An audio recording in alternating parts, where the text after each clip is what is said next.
Okay, guys, it looks like we got a live stream. I'm going to try something here real quick.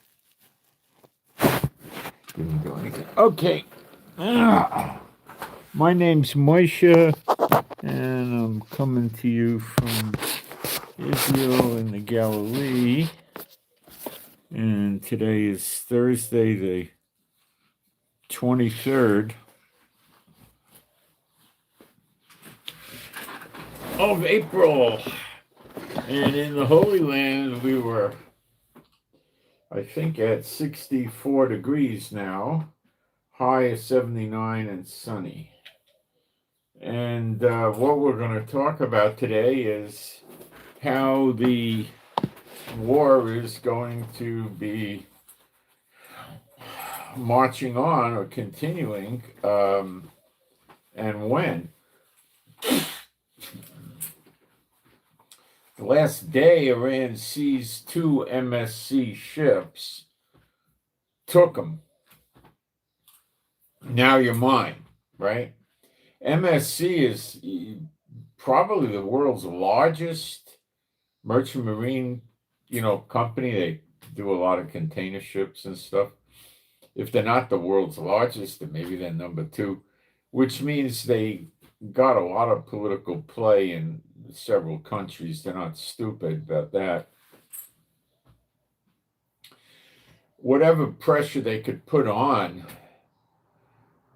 they can't pressure Trump. I don't think he'd respond, but they could pressure countries that'll pressure Trump. There's oil shortages developing around the world, okay, at not a slow pace. So Trump got to make a move. So he's talking, the way he's looking at it is probably Sunday.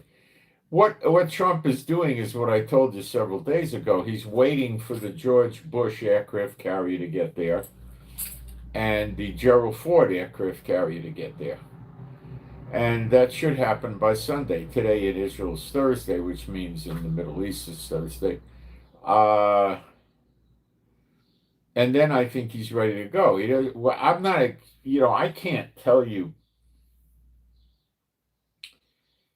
exactly what his plans are, but I can tell you now he's still clinging to the I want Iran's oil,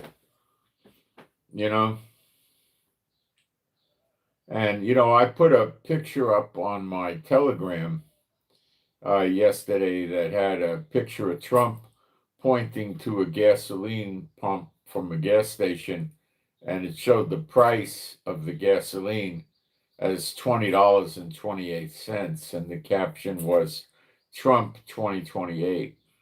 Okay.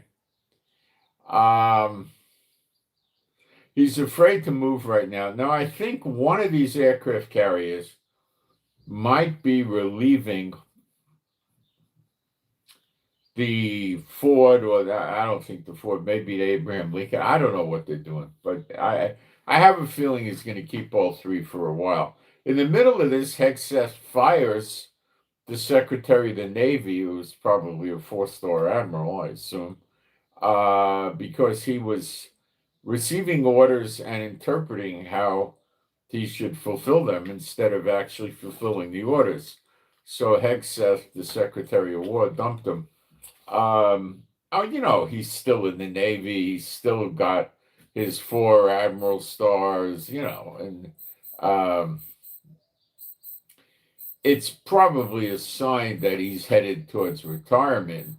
What they'll do is put him on a desk someplace, and I don't know, if there's a war, they might want to keep him around for use, but I don't know what they'll do with him. Generally, with something like that, he ain't going back into the wartime mode. They might be working on supply or something like that, but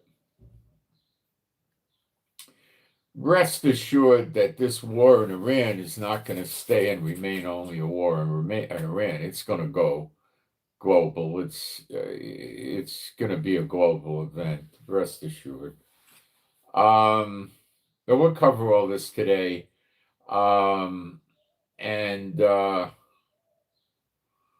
we'll look at gold and silver prices, we'll look at oil, and I'm going to tell you a way that somebody could invest in paper oil futures contracts, and using what we know is going to happen in the world and probably come out making a lot of money, and then they could tithe to me. Not tithe, send offerings. They could send offerings. I'll go through that with you today.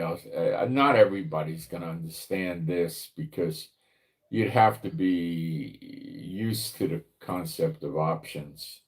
Okay. And it's, I'll explain to you how to do it. It's not overly difficult. And there's ways you could multiply your money by 4, 5, 6, 8-fold. And there's ways you can multiply your money like, 30, 50 times more, the different ways to do it. I'll explain it to you. And the other side, of course, when you do that is the trading may stop because the world's falling apart. And I don't know what you're going to do with a few $1,000,000 right now anyway, but I mean, you could have fun with it. I don't know what you would do, Go buy a Rolls Royce. I don't know. All right. All the money in the world, every single country's money is going to be worthless in the near future. So, you could buy gold and silver, that you could do. And I think precious stones would also work. I wouldn't buy diamonds. That's the one I would avoid. Rubies, sapphires, emeralds are the ones that I know would probably be worth it. But gold and silver are much better choices. Okay, so we'll get into all of that. Talk about what's going on in Israel and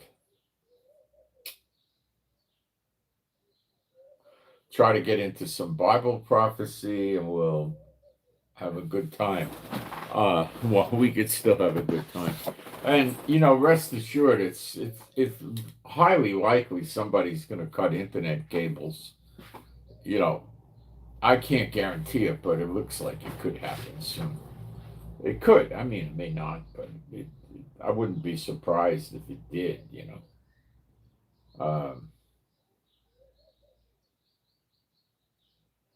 Just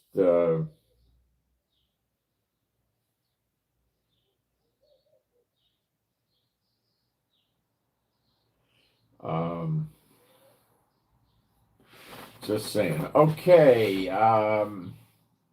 Let me see if I can find that picture for you that I did, because it's kind of cute.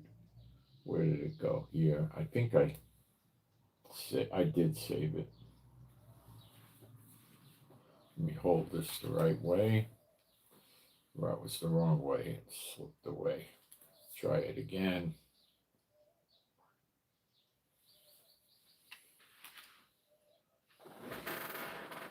If you can see that.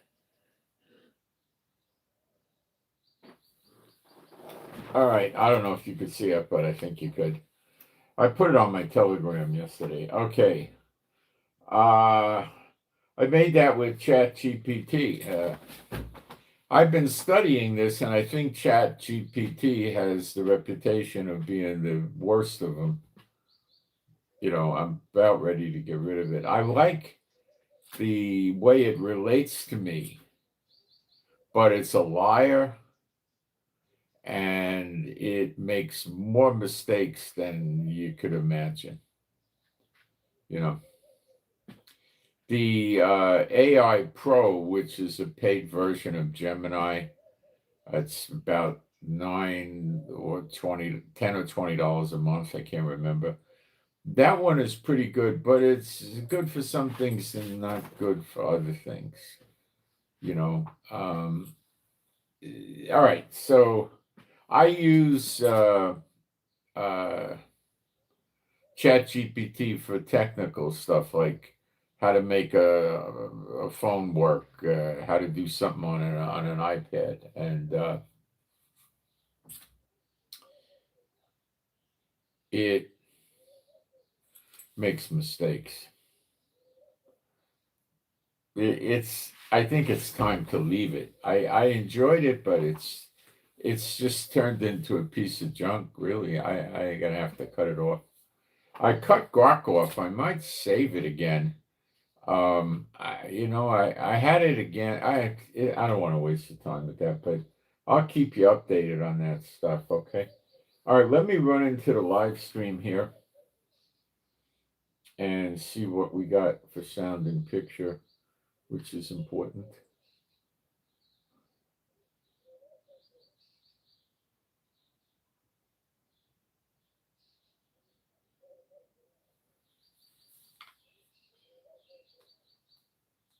So where's my sound? Sound. So where's my sound? Oh, I had a delay. I got plenty of sound. Okay. Sound. Where's my sound? Oh, I had a delay. I got plenty of sound. Okay. All right. Let me put a post up rather rapidly in a few seconds, usually.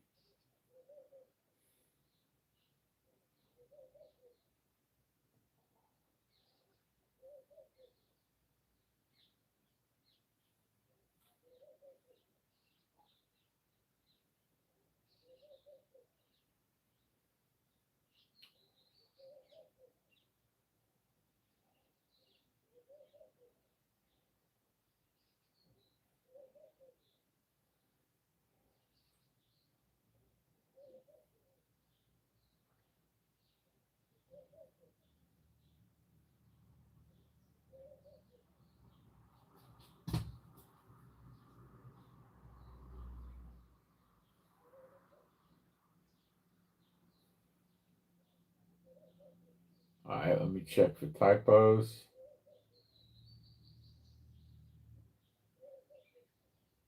I'm good. And I'll pin it. And make sure we're good. And it looks like we're good. Did I get my moderators in yet?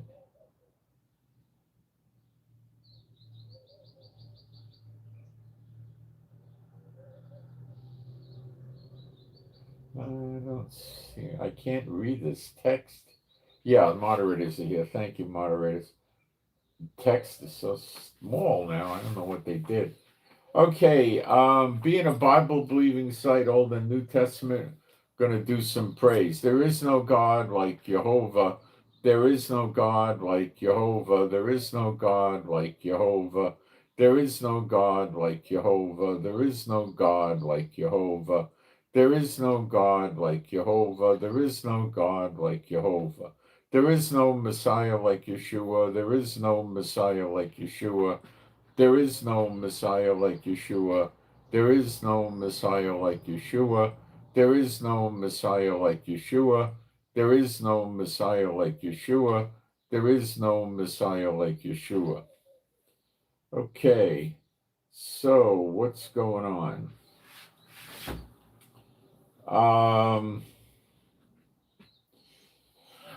Well, the Iranians are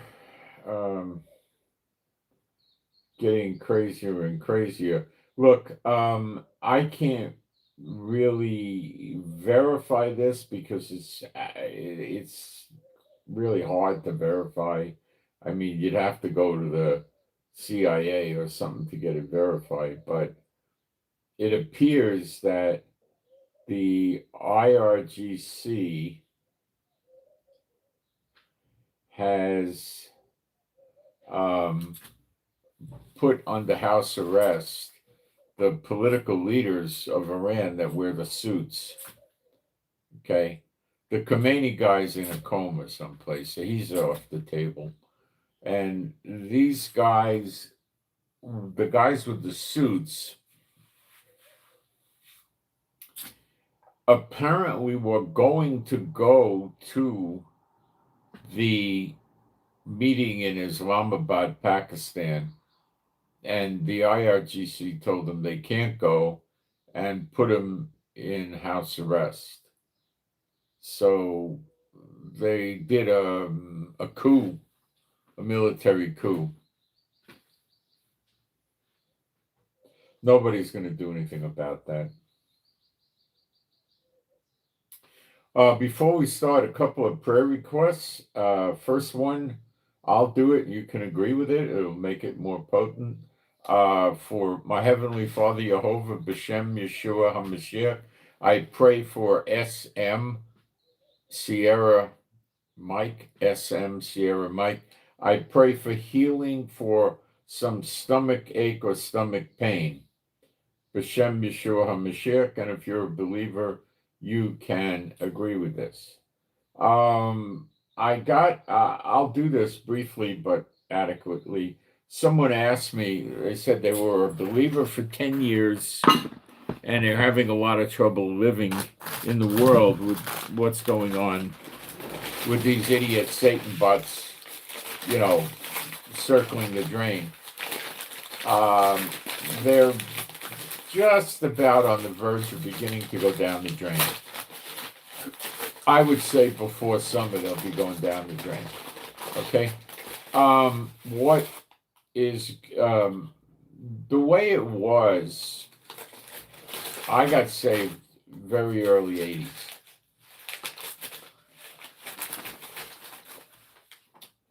What was it like?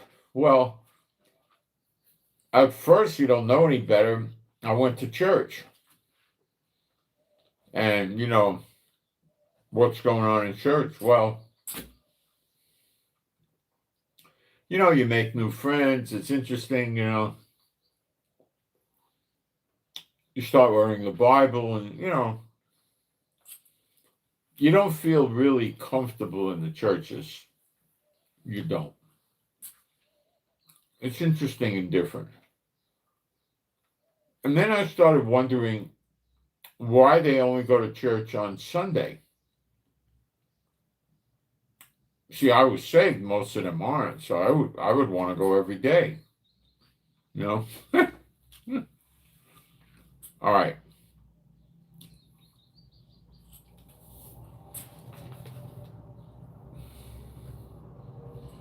Things were much more peaceful then. Satan was much more relaxed.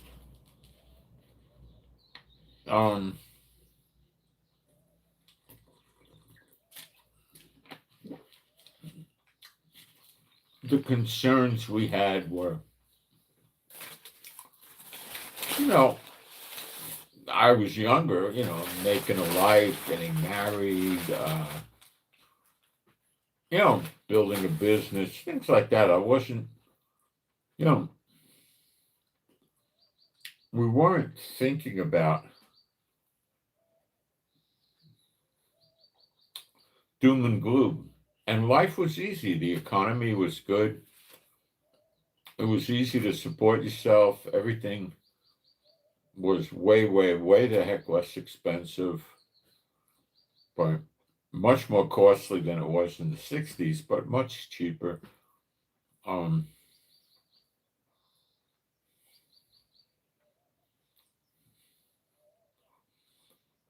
See, we didn't have a digital world.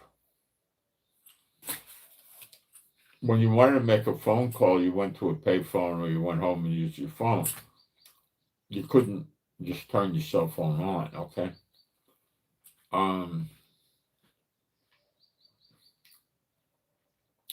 You didn't have GPS.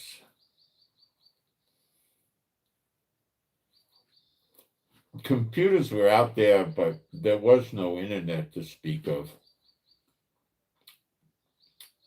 I had internet around 86-ish, but I was just downloading stock prices and option prices. There was no real internet. Email popped up around 94, 95. I remember the websites were gray or black and white back then in the mid-90s. So even when the internet came on, we didn't have a lot of people living in a digital realm. The computer gaming stuff was there, but it wasn't online. The gaming was more or less in a console.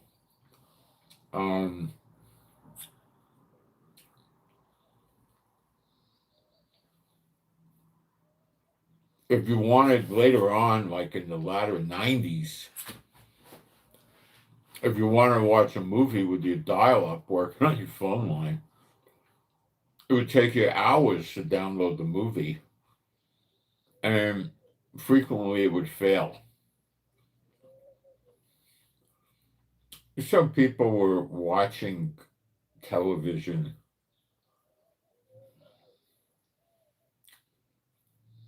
People were reading print newspapers.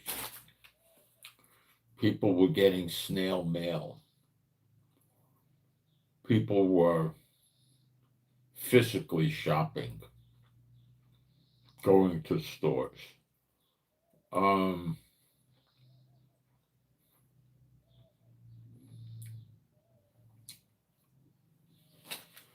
You didn't have these payment systems. People were writing checks and using credit cards.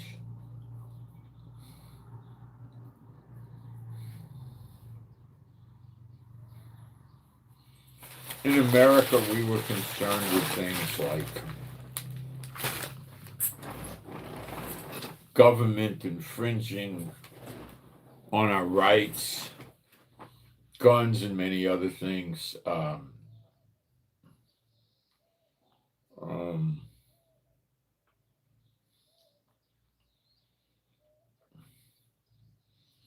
That was a big distraction.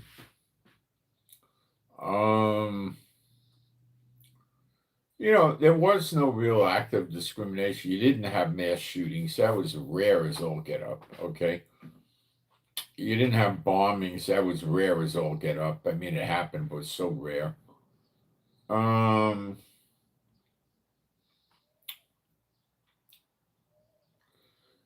Crime was not good. You had crime. It wasn't that bad, but you had crime.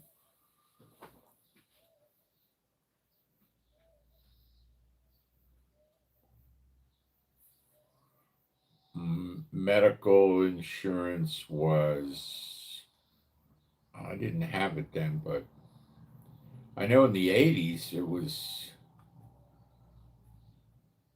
around 1980, it was costing me about $9 a month for an HMO with full coverage. I mean, it was cheap, guys. So, if you went to the doctor back then, what did they charge you around 1980? $25, $35 for an office visit? That was all they charged you. They didn't charge you a lot.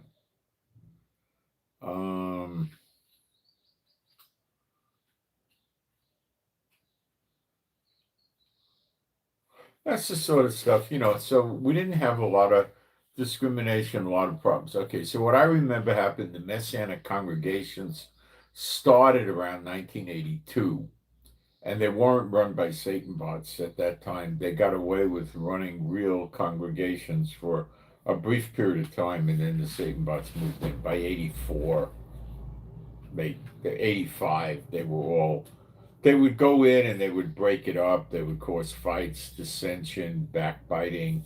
They would just wreck it. And people didn't know spiritual warfare. So then the Messianic congregations started to grow, but they were SBOT run. Where else did we go? Let's see. It was just easy. Life was easy. Nobody was thinking it's coming to the end. The other thing you got to understand is back then we were in the dark compared to today. We didn't know what the churches really were. We really didn't know true doctrine.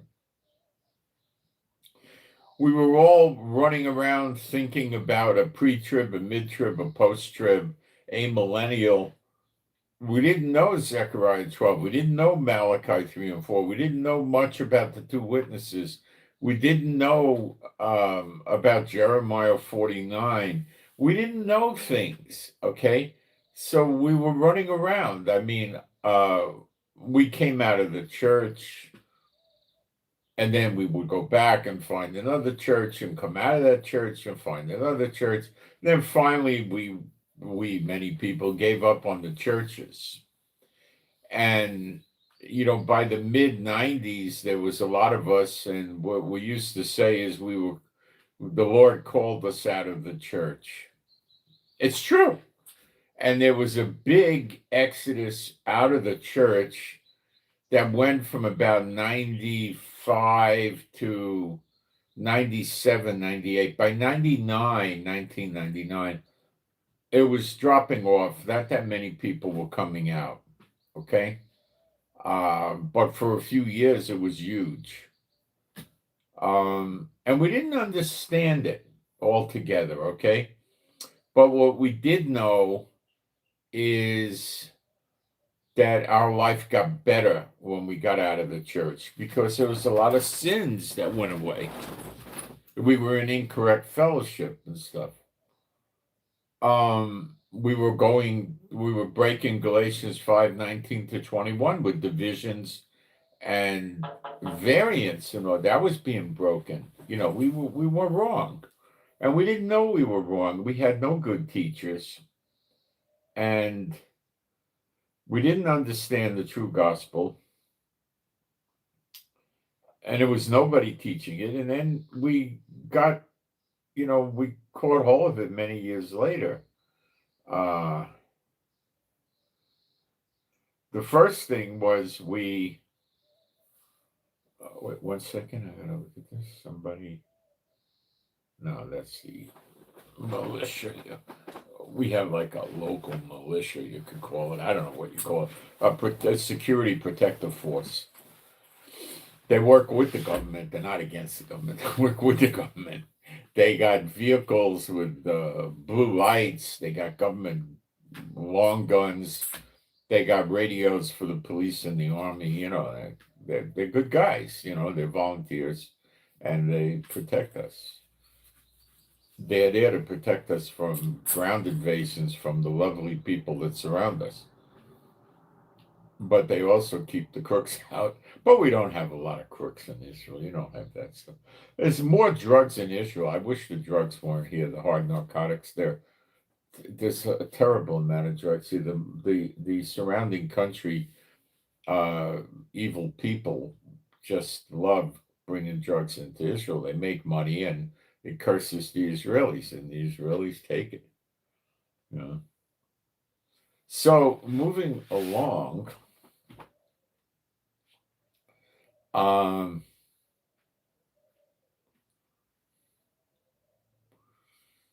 we started coming out of the church, and by then people started understanding that the churches were incorrect in many ways.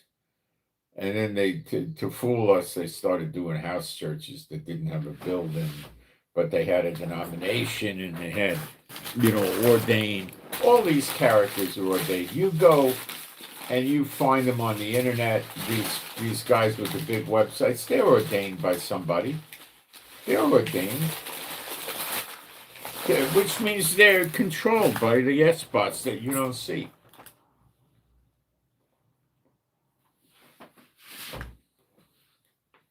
Like I remember Jews for Jesus. I looked into it and I found out they were part of the Baptist General Convention.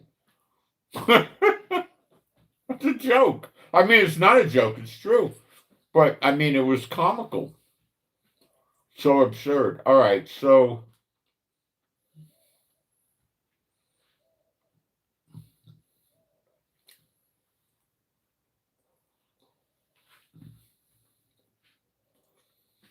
when we came out of the churches, a lot of us started digging. And then we started finding truth. And I published the work in the 90s. I think I started around 95, 96, 97, maybe 97. And I had been I had been living in Israel, came back to America, and I published it. And I taught spiritual warfare rather correctly. And I taught that the church isn't the church. And some other things. Um,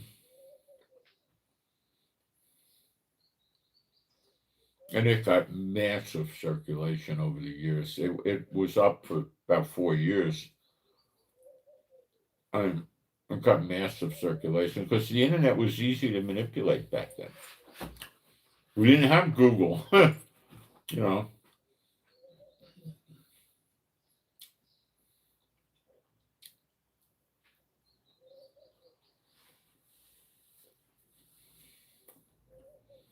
People used to complain that I was a devil worshiper because I talked about tossing demons out. Those are just Satan bots. So that worked.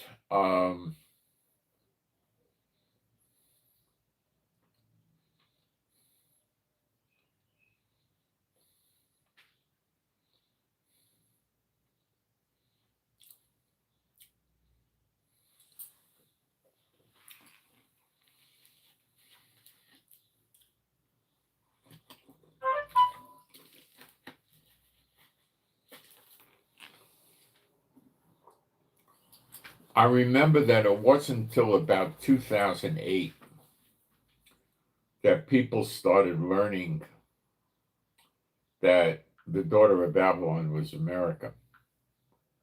It wasn't really coming out until then. I didn't know. I didn't know till later. I think I didn't really know until maybe 2010 or 11 or 12, someplace around there. I learned. It wasn't that many years ago, 14 years ago or 15 years ago. And by then things started getting bad. By the time you got to about 2000, after 9/11, what was that, 2001? After 9/11, things were terrible. Things got terrible. And that was bad. People knew the origins of 9/11, and that made them very uncomfortable. And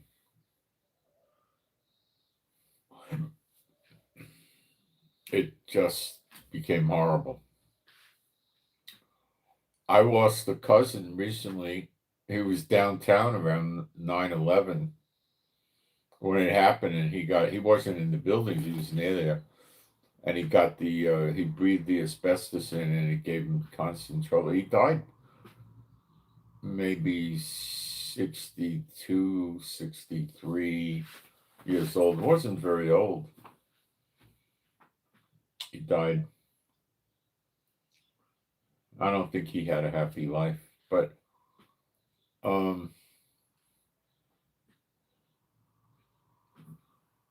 the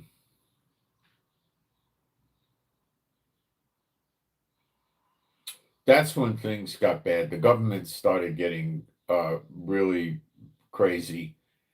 They made the airlines a nightmare. That was when everything got. Oh no, I don't want to live here anymore.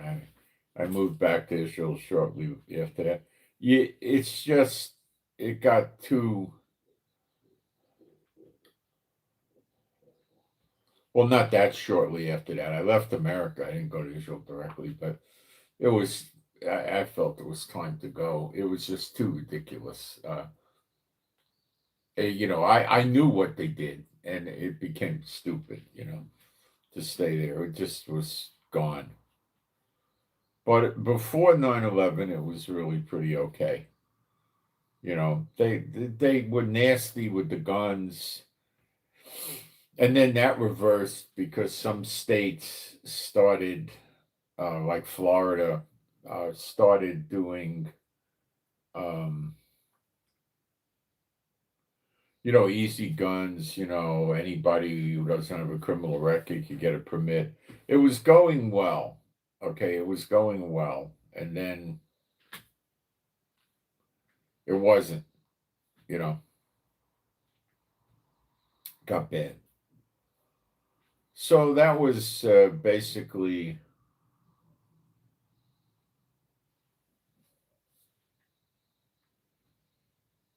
but if that helps you any, so life was easy.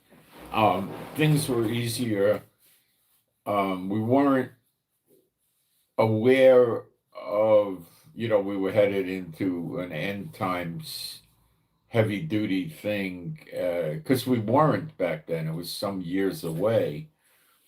So it was, Satan wasn't that. It seemed that once you left the church, things worked well. Things worked well. Getting a good job, businesses, getting a business going.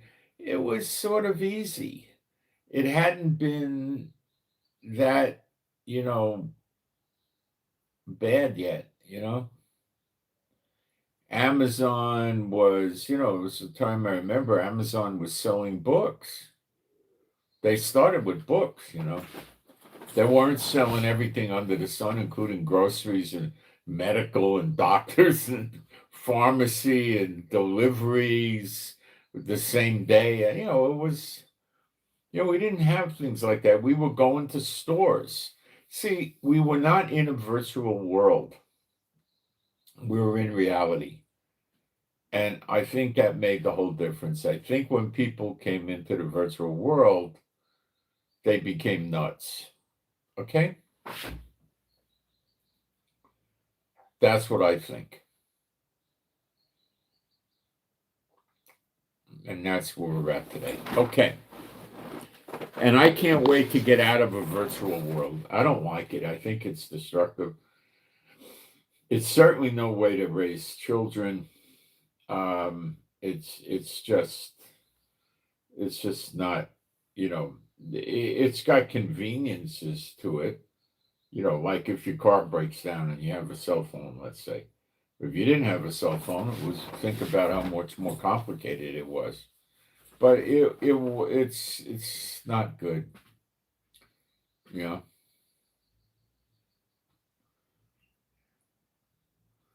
the cell phones itself weren't that bad, but you know, I think people maybe the cell phones weren't by themselves that bad. I don't know, but this whole virtual digital world, it's just not a good thing.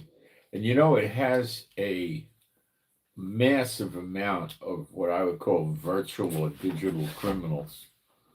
And there's almost none of them that ever get arrested. Really. And I imagine some of them are, 50, 60 years old now because they started in the 80s or the 90s. And, they were grown up and they're loaded with money, you know, pornographers. The spread of pornography increased by 1,000-fold with the internet. Okay, just massive. Gambling increased massively on the internet. Those used to be and probably still are the two big money makers: gambling and pornography. Okay, let's get to work.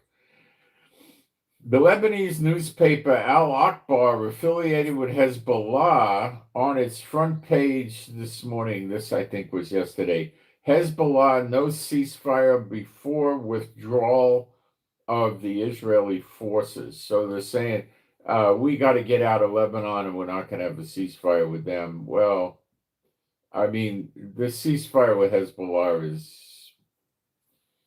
I don't know. They're talking about it because they're talking about ceasefire or peace agreement with the Lebanese government and Hezbollah, which is comical because it's Hezbollah that's doing it, and they don't answer to the Lebanese government. And if the Lebanese army went to attack Hezbollah, they would lose. They would lose. They get wiped out. Hezbollah could conquer Lebanon. It's stupid. Trump does things that are as stupid as Biden and Obama, seriously, because he's being managed by the same bosses, the unclean spirits, powers of the air. U.S. Treasury Secretary Scott Bessent on the effectiveness of the continued American naval blockade. In a matter of days, Iran's storage facilities on Karg Island will be filled to capacity. Okay, there's pipelines that come from the oil fields and bring the crude oil to Karg Island, which has massive storage tanks. And they use these storage tanks to fill the tanker ships up with crude oil.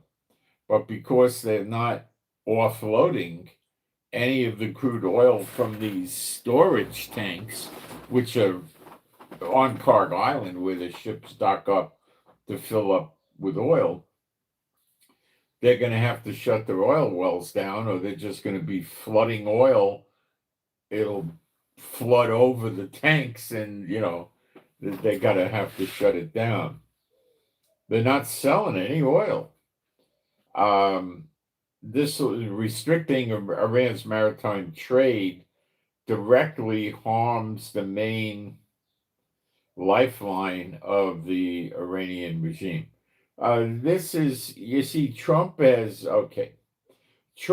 used up 20-30% of a lot of the missiles. There's different kinds of missiles, of course.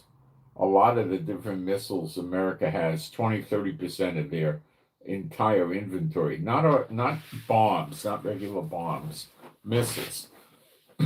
So the amount of time to rebuild these missiles is not 6 months, it's years, 2 or 3 years. So the Pentagon, I believe, told Trump, hey, we got to cool it, because if we get into a fight with China or something like that, we need these missiles. So that's when we see Trump shifting horses, and he's doing this blockade, because that's not burning up missiles. Now, bombs is another story. From what I know, bombs are not very difficult to make. You have a bomb casing, which is no big deal, okay? You got metal and molds, and you make the casing. Then you're filling it with what? Are you putting fuel in, navigation, radio equipment? No. You're just putting some fins on it, which is aluminum or metal.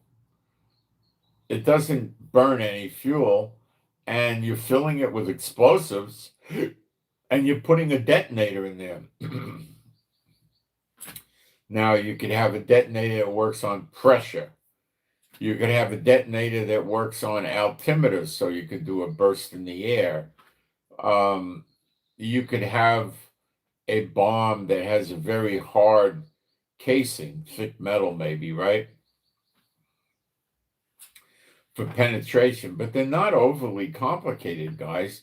They're nowhere near anything like a missile. They don't have electronics in there. They're not navigating. They're not, communicating with a bomb back and forth. Very easy to make. They're not hard, okay?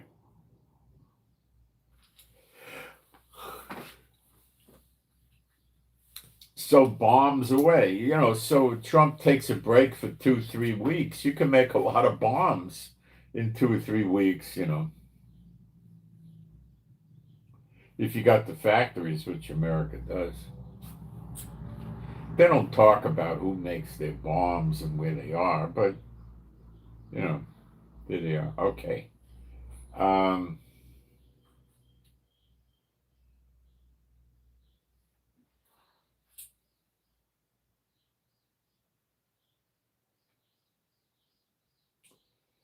So what Iran started doing was attacking ships in the Persian Gulf with go-fast boats.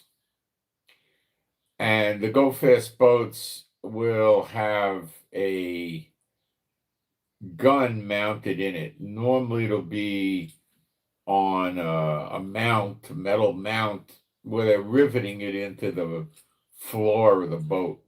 Okay? I don't think they put the rivets all the way through the ocean. They have some sort of floor they walk on, and maybe they put metal plates in there and a weight or something to hold it. They probably do. So they can secure the gun inside the ship, but they're usually using, like a 20 millimeter, maybe in some cases a 50 cal. I don't think they're using 25 and 30 millimeter. Those things are usually automated and they're pretty complicated. The 20 millimeter or the 50 cal is going to be, manually operated by a person. So it's like riveted in the boat. And then a guy sits there and aims it, and he probably has a few metal shields in there to stop sniper fire or something like that, make it much harder to hit him, the operator of the gun. So they fire at what's called the bridge of the ship. The bridge is like the tower where they operate the boat from. They got an operating room where the captain sits on a big chair looking out, windows. They got wraparound windows, probably 180, if not 360. And the radars are going off, and they got computers running, and the guy's sitting there, and generally a computer's operating the ship, and there's probably about 3 people up, and they call it the bridge, up there running it, and they fire up at that bridge. So they take their machine gun, which is going to penetrate, even a 50 caliber is going to penetrate, and they just sit there, go, they're not putting 10 rounds, they're probably putting 100 rounds in, 50, 100 rounds up there, and they disabled 1 or 2 of the boats. They've caused problems. They're not they're trying to deter these boats. They weren't trying to blow them out of the water with the machine gun.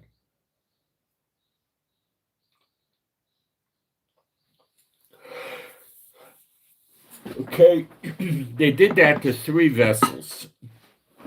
The vessels turned around. Why? Now, they also were shooting up the containers. So why would they do that? Because the containers have explosives? Nah, they complain that containers could have beef or pork or corn or shirts or shoes,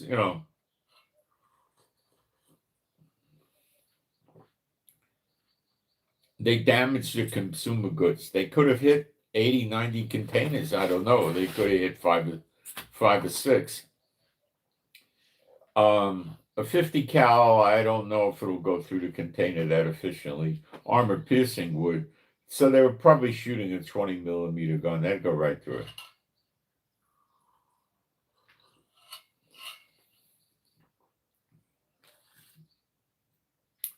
I don't think you put a 25 millimeter or a 30 millimeter gun on a small go-fast boat. I don't think so. 20 millimeter, yeah, that would work. But that's a dangerous gun. It's got a 5-mile range. I mean, that sucker's dangerous,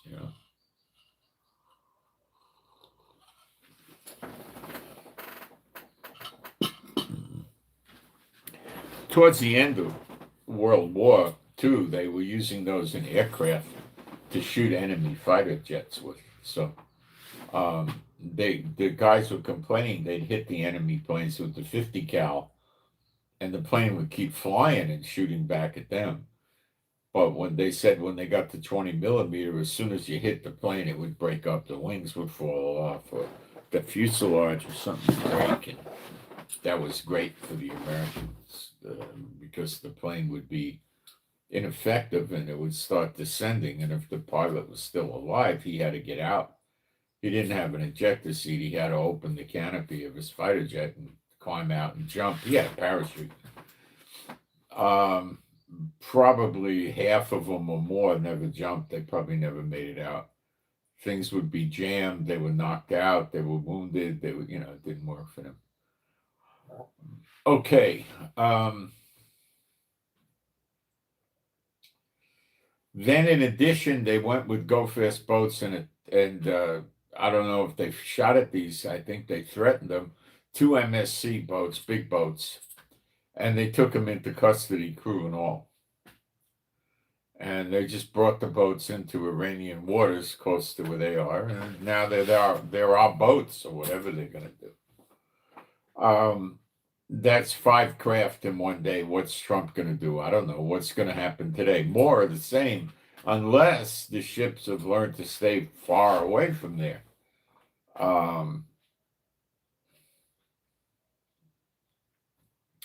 I think by Thursday, as I've been telling you most of the week, the Bush aircraft carrier group and the Ford aircraft carrier group will arrive east of Oman in the Indian Ocean, where the Abraham Lincoln and the Tripoli are, and they'll be over there.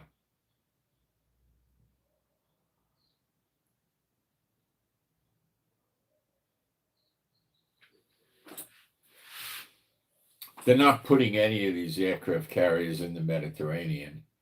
They're going to keep them safe over there. All right. So Trump is breaking the bank in Iran, and that doesn't cost any missiles. And so far, Iran has not been firing back, not been really attacking Kuwait, Bahrain, Qatar, UAE, Oman, Jordan, Saudi Arabia, and Israel. No.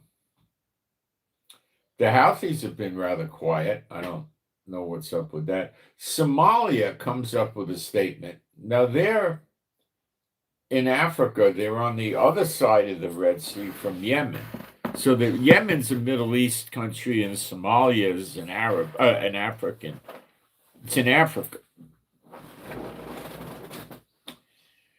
and they're saying any Israeli ship, whatever that means, coming or going, they're going to interdict it. Apparently, they said it's not allowed to pass. So Somalia is down below Yemen on the other side of the water, so they could reach out and get ships entering into not the pincher point of the Red Sea, but the broad entrance to the Red Sea. But I think it's just talk. They got it in for Israel because Israel's making friends with Somaliland, and Israel's the only country that I know of so far that recognized Somaliland as a country. It's a breakaway from Somalia. So there you have it. It's pretty interesting.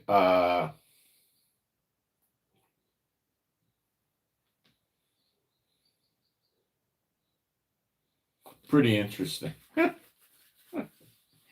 I don't see how they can enforce. I really don't. They could if China or Russia or Iran or somebody loaded them up with missiles, and that could happen.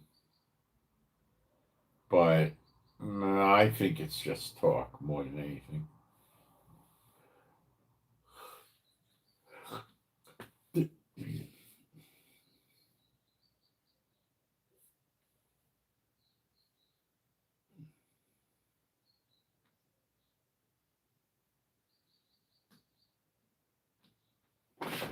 If somebody did load them up with weapons, which is a likely probability, then they do have a way to do it, and they are dangerous. And it would mean that probably China, Russia, or uh, Iran armed them.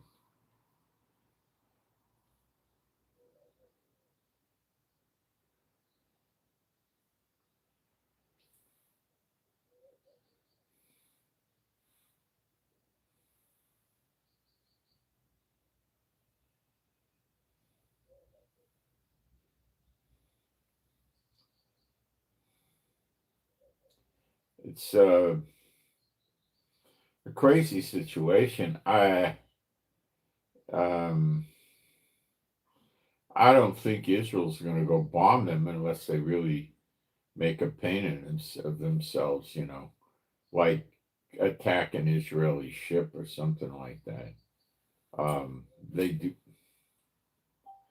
They try something like that, then Israel stop bombing them. But I think it's just barking. We'll see if they got real missiles from somebody. Then it's real. Um, then they need radar and all that, and they may have gotten all that stuff.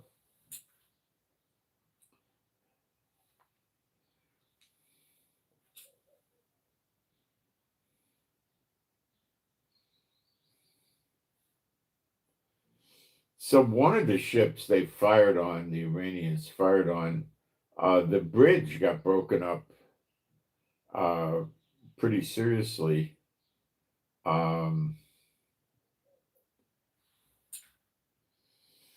And the guys didn't get hurt. I expect the guys probably fell down on the floor once they saw the rounds penetrating the windows or whatever. They probably dropped to the ground and they didn't get hurt. But severe damage. I think the bridge was so damaged that the ship couldn't navigate or proceed anymore.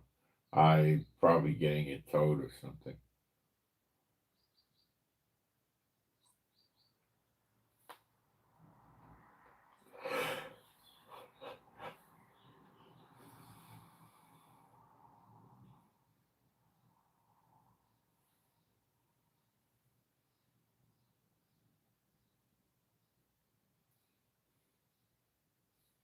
So, according to a CNN report, the U.S. military significantly, this is from CNN, depleted its missile arsenal during the fighting with Iran, raising concerns about its readiness in the event of another major conflict. The snare.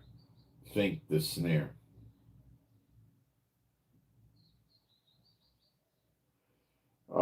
45% of America's precision guided attack missiles have been used up. So they got 55% of them.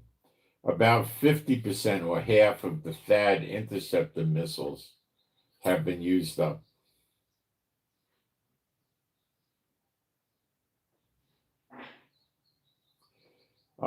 Almost 50% of the Patriot, that's like the American Iron Dome, of their missiles has been expended.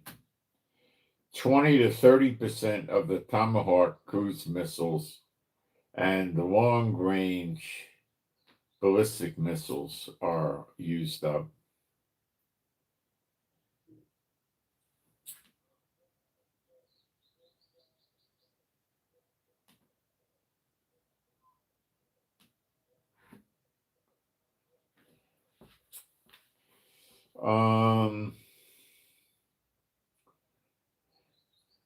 This creates a immediate risk should a new conflict erupt soon, particularly against a major power like China. Replenishing these arsenals could take 3 to 5 years. So they're thinking that, well, they're not. People are saying, and I'm saying, that could explain why Trump administration is keen to try to use an economic plan like the blockade to get Iran to throw the towel in because they don't have to expend a lot of missiles. But I tell you, they could accomplish a massive amount with bombs. Israel accomplished a lot. Israel wasn't using a lot of missiles on the Iranians when we were attacking. We were predominantly using bombs.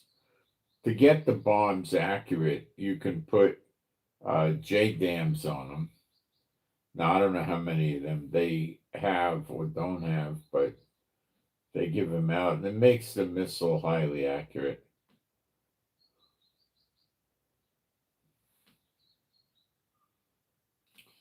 So I don't know what's going to be, but I think it's not a major problem. Trump just has to switch away from using these missiles. That's all.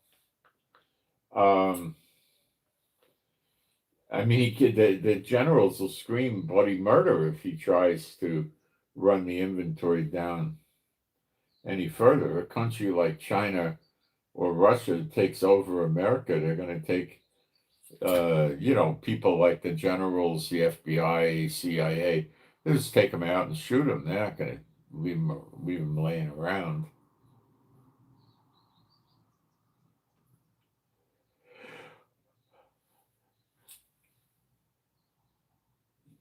Trump's making Iran uncomfortable with the blockade, and Iran is showing the world that they have their own blockade that can override the American blockade, which is them using go-fast boats to interdict big ships. 30, a swarm of about 30 go-fast boats was seen in the Persian Gulf. Each of them had what looked like one landmine, maybe more, one naval mine, maybe more, and they laid them. So they're thinking that 30 was the minimum of naval mines were laid. And for some reason, people are saying it could take 6 months for America to find them and get rid of them. That sounds way out of line for me. I would think maybe 2 weeks or less. I don't know. I don't believe that.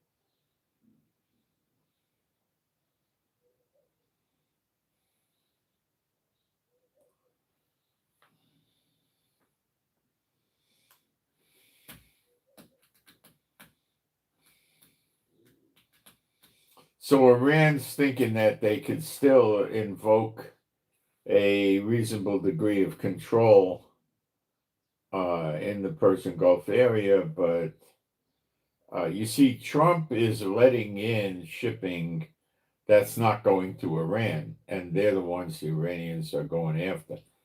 So it's weird. And Trump originally yesterday was saying, I'm extending the ceasefire indefinitely. Well, indefinitely is a pretty strong word, and it means I'm not putting a cap on it. Then he reverts back to saying, and this is his current position, 3 to 5 days, and we're hearing Sunday. So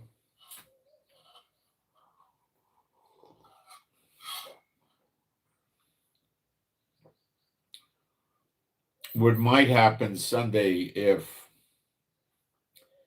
the George Bush and the Gerald Ford carriers are in position with the Tripoli and the Abraham Lincoln carriers, and the pilots are in good shape, the planes are good, everybody's ready to go. See, the aircraft carriers, while they're running around at 35 knots an hour out at sea, they're working.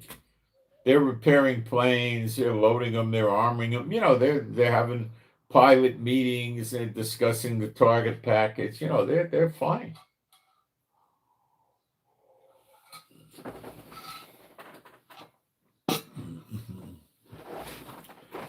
It's like a military Air Force base on land, except it's moving in the water, but it's so self-sufficient.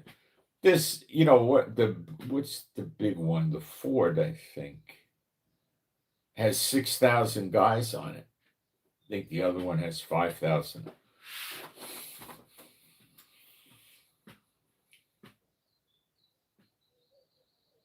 And they're each coming with 2 destroyers, so they're upping the count on the destroyers. So if you got 2 protecting the Ford and the Bush and the Abraham Lincoln, you've got 6, but I think it's more. I think you probably got about 8 destroyers running around out there protecting them. That's a lot of destroyers. We're gonna yet have to see the clash between the go fast boats and American destroyers. The idea is a swarm attack. If they send 30 of these boats after the destroyers, I don't know what's going to happen, but the destroyers are going to have to go back for dry dock or some kind of repair work. They're going to take hits, my opinion. I don't think it's that good, where they could just wipe out 30 boats without getting any hurt. Not taking any missiles, any gunfire, or anything like that. I don't think so. And who's to say it could be 30? It could be 50. They got up to 3,000 of these things, and maybe, well, from the 3,000, they may have lost 100 or probably less, 20, 30. They got a lot of them. They could send 50 out at once.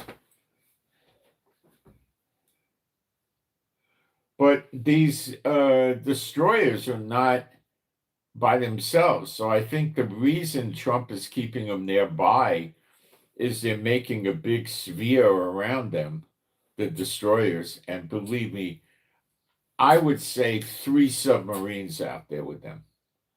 Okay? Not 1, not 2. I would say 3, 1 for each aircraft carrier, and maybe even 1 for the Tripoli. I don't know. And the submarines are pretty lethal. They can fire missiles. I don't know if they would be that useful against go-fast boats. They could surface, and if they have like a 5-inch gun, they could shoot at the go-fast boats, but they're never going to endanger the submarine's existence by doing that, so that ain't going to happen.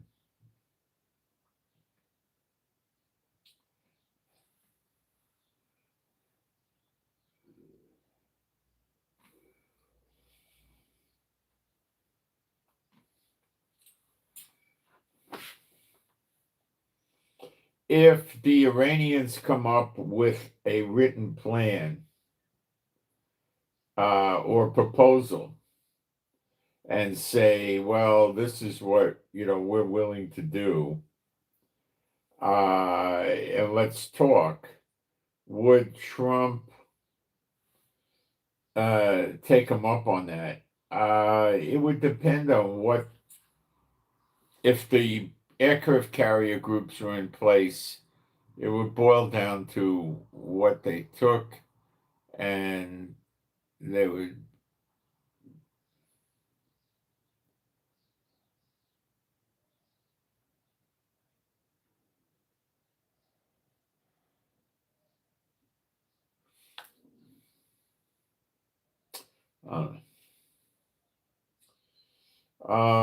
Is the Iranian regime collapsing financially?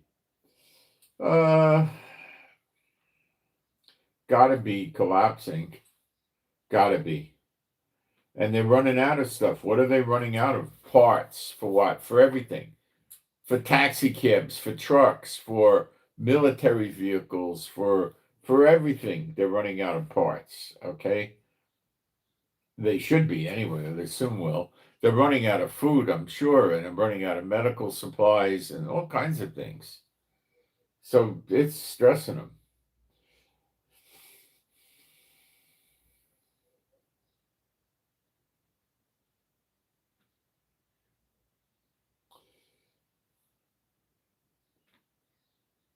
Lufthansa has announced that they're canceling 20,000 flights. I think perhaps from now to December is what it is.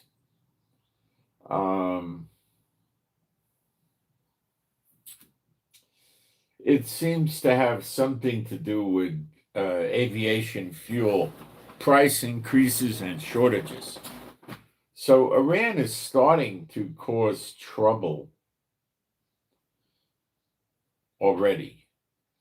So they're saying routes from Frankfurt and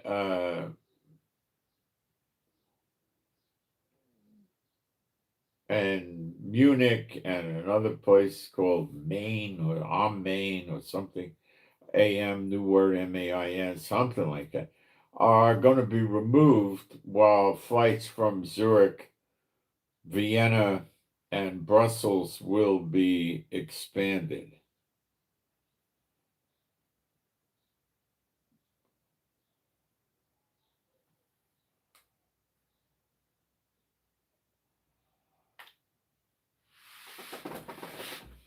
Okay. Are they? Yeah, they're probably losing many millions of dollars a day, Iran is.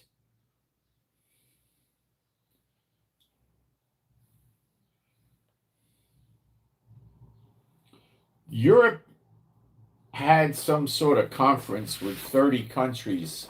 I believe it was yesterday, and I do believe it continues into today. And they're trying to figure out what the heck to do.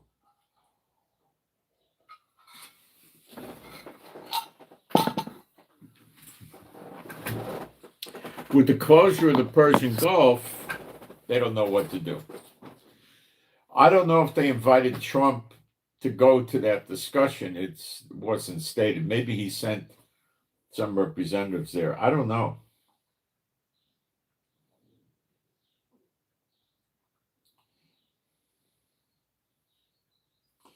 It appears that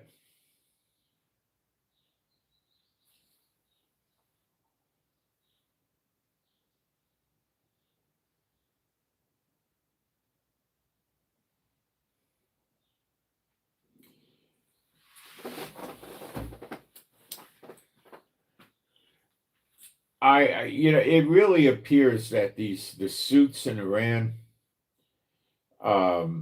which really were kind of people that just took over when old Khomeini was killed and the son wounded. The IRGC doesn't want them around.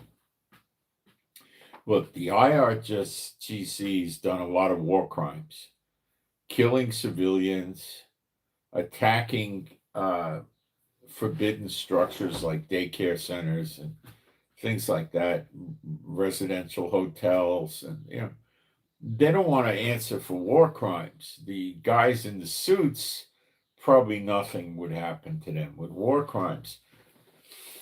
So they don't want this to happen, okay?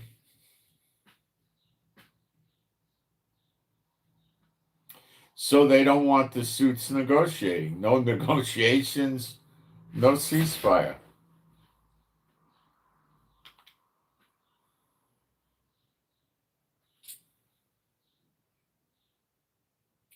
I remember a guy that was a tank driver in Iraq in the early 90s. I remember talking to him, I think in around 99. He had recently retired from the Army, and fighting in Iraq was recent, it was a few years ago. It was in his mind. And, we spent a few days together on the boat. Well, he had other people with him, but we talked a bunch. And he told me that he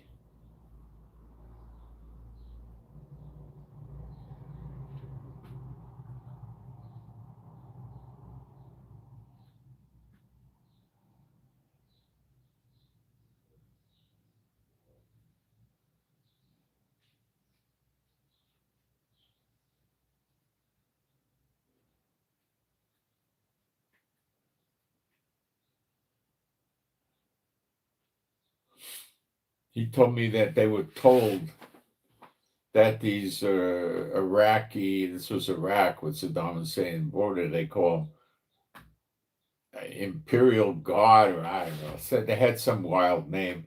They had a large number of tanks and stuff like that. They told them they were a pushover he told me to keep the American soldiers confident. He says, and we got there and we started fighting them, and he said we realized they were pretty crackerjack fighters. They were good.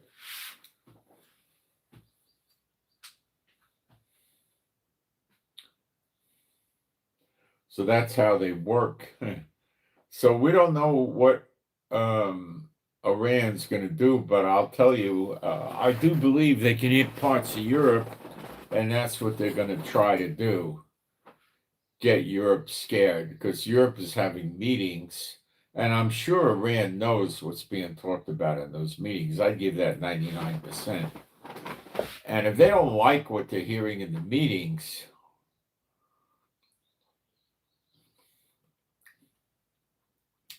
they'll launch at Europe. But if they're hearing things at the meetings like, why should we have a war with Iran? Let them charge tolls. What do we care? It's cheaper for us to pay $2 million a ship toll than to start repairing all the damage done from a war, which could be hundreds of billions of dollars. So we just raise the gas prices, 25 cents or 50 cents, a gallon, and that's it.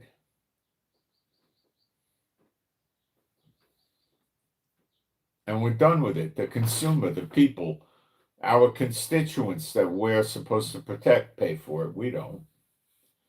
So, they could be doing it that. So if they're operating that way, then Iran's not going to attack them. But if they're acting like, if we can't stop Iran from keeping the Persian Gulf closed, we're going to have to send our ships in there and force the hand. And we could work with Trump. Trump will take us in.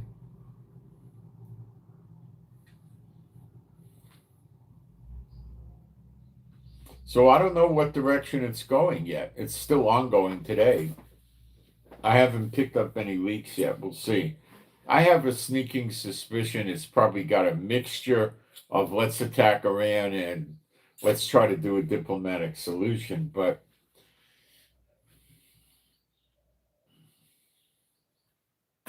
to lift the snapback sanctions, they have to have a UN decision, because they do it without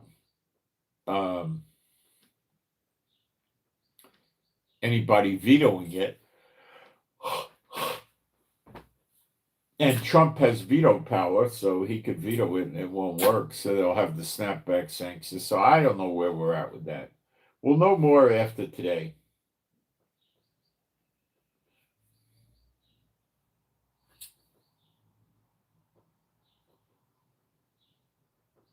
This is what they're saying. The UK will host on Wednesday and Thursday, so today's day two, a 2-day multinational conference convening military planners from more than 30 countries as Britain and France renew efforts to reopen the Strait of Hormuz.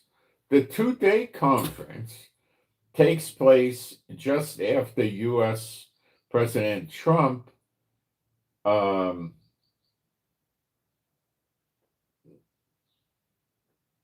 late Tuesday extended the U.S.-Iran ceasefire until negotiations with Iran conclude one way or the other. Okay, so he stretched it to Sunday in reality. Trump, I think back on Tuesday, Trump was still in the indefinite ceasefire.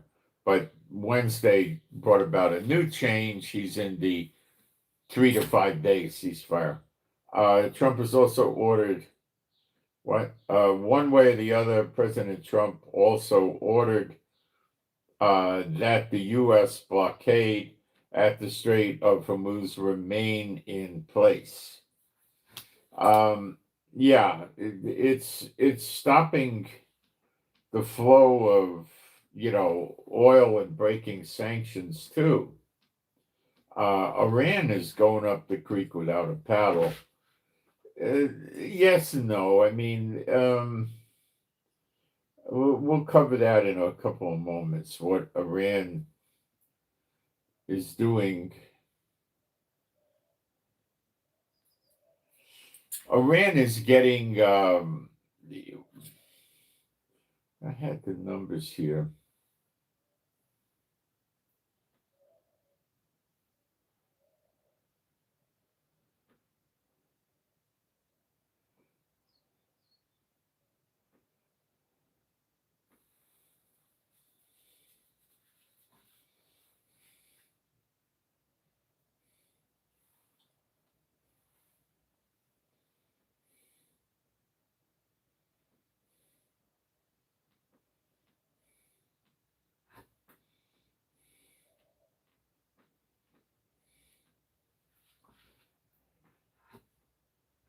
The State Department is saying Americans now should leave Lebanon immediately. So that's not going well from the Americans' point of view. Um, some people say it also means Iran. Well, I don't believe that. America told the people to get out of Iran ages ago. Uh, Trump is saying he got Iran to halt the execution of 8 women protesters. Um,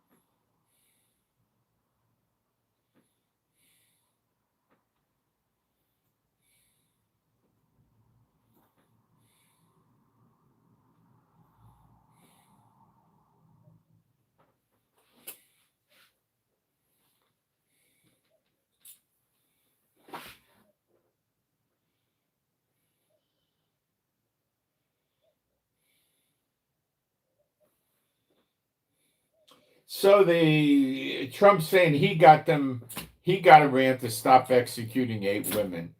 Look, what I think happened is Trump asked them to stop publicly, and I think the Iranians, the IRGC specifically, their propaganda team looked at this and said, "Whoa, if we go ahead and cut their heads off or hang them, which is typically what they would do."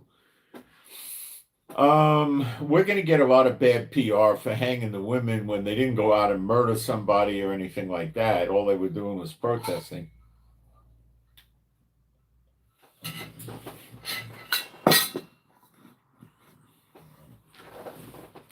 Let's knock this off. This is a bad thing. We don't need the press. It doesn't amount to a hill of beans to us if we kill them now or not. We could keep them in jail and kill them next month or a month after or a month after. You know, um, they did release, or they're saying they're going to release 4 of the 8. And the other 4 are going to be given a 1-month prison sentence. They might even give them time served if they've been in jail for a month. I don't know. Okay, so Iran's backing off. They want to look like good guys. They don't want to get caught up in something stupid like this where they get no benefit. What does Iran get if they kill the women or they don't? Nothing. Yeah, they don't care.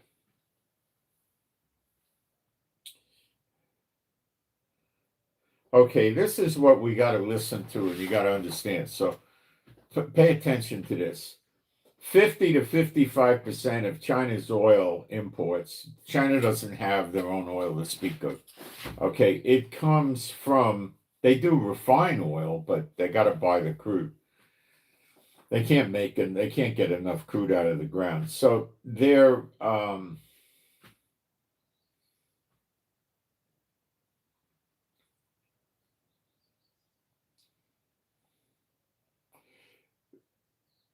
50 to 55% of their oil is coming out of the Middle East, and it's 5 to 6 million barrels a day that China's using. The world uses 100 million barrels a day. China's using 1/20th of the world's consumption. Isn't that interesting? See, if they had a brain, what they would have done, like Israel, every house in Israel has solar panels to heat the hot water. You know how much electricity that reduces? Huge. But not in the winter, just in the warmer weather. When it's rainy and cloudy, your water is going to be pretty cold. In the winter, if it's not rainy and it's not very cloudy at all, you got sun pretty much.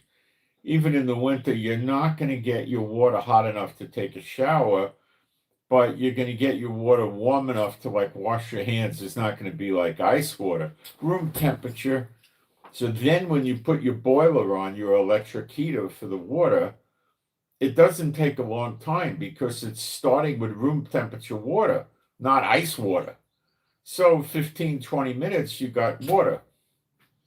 Okay. Now, if it's really cold outside, a half hour. Okay. So if the countries like China went ahead and built, when they put a factory up, they could put, something that's 300-400 yards long, 60 yards wide, full of solar panels and batteries, and just run the factory on solar. Now, what about the days when it would be cloudy? Well, you got to balance this. If it's going to be cloudy for 15, 20 days of the year, you ain't making it on solar.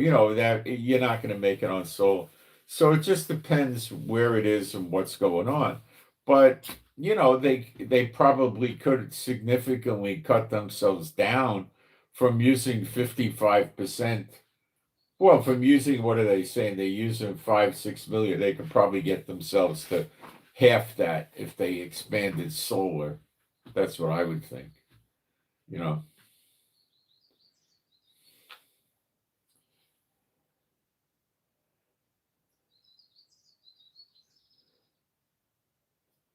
So China's really sucking wind over there, okay? What do? They go to Venezuela and they buy 300 to 470,000 barrels a day. If Trump lets them have it, and I think Trump is letting them have it. That's not a tremendous amount of oil, but it's something. And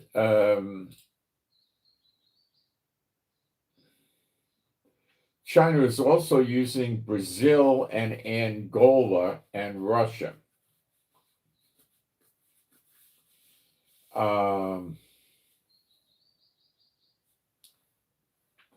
But I don't know if they're getting anything out of the Persian Gulf. So they're getting by. And of course, Trump is telling them, come to me, I'll sell you oil, right? Well, China doesn't want to be dependent on Trump, and Venezuela is sort of like they're dependent on Trump.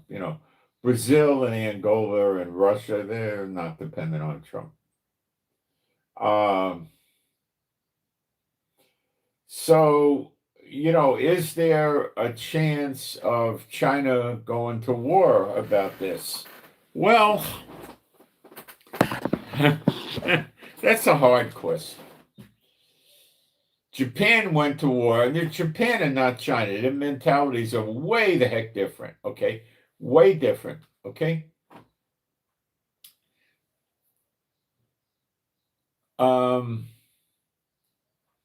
They couldn't get steel. America was hurting them with steel. And they were negotiating inside America with negotiators from Japan. Right at the time of Pearl Harbor, they had negotiators in America. Of course, they got thrown out. They had diplomatic immunity. So they stabbed America in the back. Okay. Over stopping them from getting steel. Okay. Now comes oil. Well, China may, blame Trump for this. Remember, China can't go to Kuwait, Bahrain, Qatar, UAE, Oman, Saudi Arabia, and Iran now. And Russia, every time we turn around, what's Zelensky doing? Destroying another Russian oil refinery. That means Russia's got less oil to sell.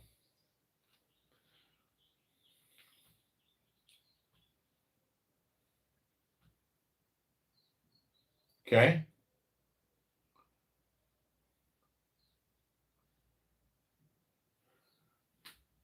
So how does China interpret this? Well, the way they would interpret it is not that hard to understand.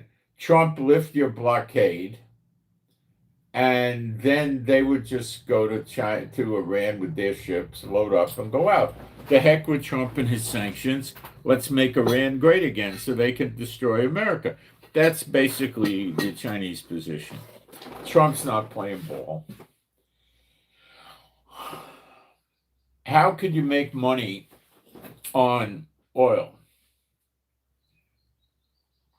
Well, this is not for everybody. This is somebody that has a decent amount of disposable income that they could do this with, that would understand it. Okay. Now, not everybody will, and I can't sit here and conduct a course on what is an option.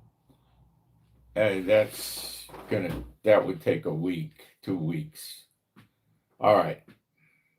You buy COMEX, COMEX options for oil for future delivery. You go for the December date, which is about as far out as you can go. You go for December and you buy these contracts at a strike price as high as you could get, which today is most commonly traded as about 180 a barrel. But if you're going to buy options to buy at 180 a barrel, they're going to be cheap, but not as cheap as what we want. There's 2 ways you make money on this. One way is you wait till the price of the oil goes up and hits your strike price and surpasses. So let's say we don't buy at $180 because the options are too expensive and we can't get enough of them. One option contract is 5,000 barrels of oil. Okay. So we're not controlling that much oil with one contract. We probably want to get about a half a dozen if we can. So we keep them cheap. Okay. Now, I don't recommend we buy at 180, but let's say you buy them at 180 and oil goes to $200 and you had 6 contracts, you'd be in the millions of dollars. You'd have several $1 million. You don't have to buy the oil. All you got to do is wait till the price goes to 200 and you sell your options. And people are going to buy them thinking oil is going to go to 220 and they're going to be in on it at 180 and they're going to make, that kind of thing. But what do you care? You're going to make a fortune, but you're going to have to spend too much money on those options. So you want to buy the option contracts for about $250 a contract. So, some of you could buy 10 contracts or 20 contracts and you can make tremendous amount of money. Let me explain. If you go out, let's say further than that, let's say $300 a contract, okay? Or $250 even, let's say $250. The contracts are a pittance. They won't cost much, like maybe $250 a contract, okay? They'll be cheap, cheap, cheap. And what'll happen with those contracts is if oil goes, now it's selling around 100, 105. If oil goes to even $170 and your strike is 250, your options probably will triple in value. So what you paid 250 for will probably sell for 750. Now, if oil hits 200 and you're at 250, your $250 contract is probably going to sell for $5,000 or $7,000 or something like that. You're going to clean up. Okay. All right. And if you strike and it hits, let's say, more than 250, like even 255, you'll probably be a millionaire. But if it goes to 300, you'll be driving Rolls Royces. It's and we know that Iran's going down, right? We don't know exactly when. So I could be wrong, and your options could expire in December, and it never happened yet. It might not happen till February. Do I personally think that's the case? No. But that I could be wrong. No, I don't, but I could be wrong. We don't know the day of the hour for all these. Well, it's mostly for the appearing of Yeshua, but how can I tell you what day or hour this will happen? Trump could stall it. They could take a 3-month hiatus from it and then come back and start fighting again like they did from June to here. But, so you have to make sure this is money you could afford to lose, and you might lose it. Now, buying anything more than $180 involves you going to a stock brokerage company. You have to open up an account and then ask them to buy you contracts with a strike price of $250 with a due date, with an expiry or an expiration of December. Now, they might tell you, yeah, but you got to buy 1,000 contracts and then you're out of luck. Or they might say they have to write it, and they'll write it for you and they'll do it. I don't know what they'll say. Okay. Now, there's people that I heard of doing this and putting in strike prices of $900 a contract for December. So those contracts might be costing them as little as $75, $100, or $50. Okay, or 25. I don't know what they are. They're paying let's say they're paying $50 a contract, right? So they go out and they buy 100 contracts, right? And that's still not a lot of money. Maybe they buy 500 contracts, okay?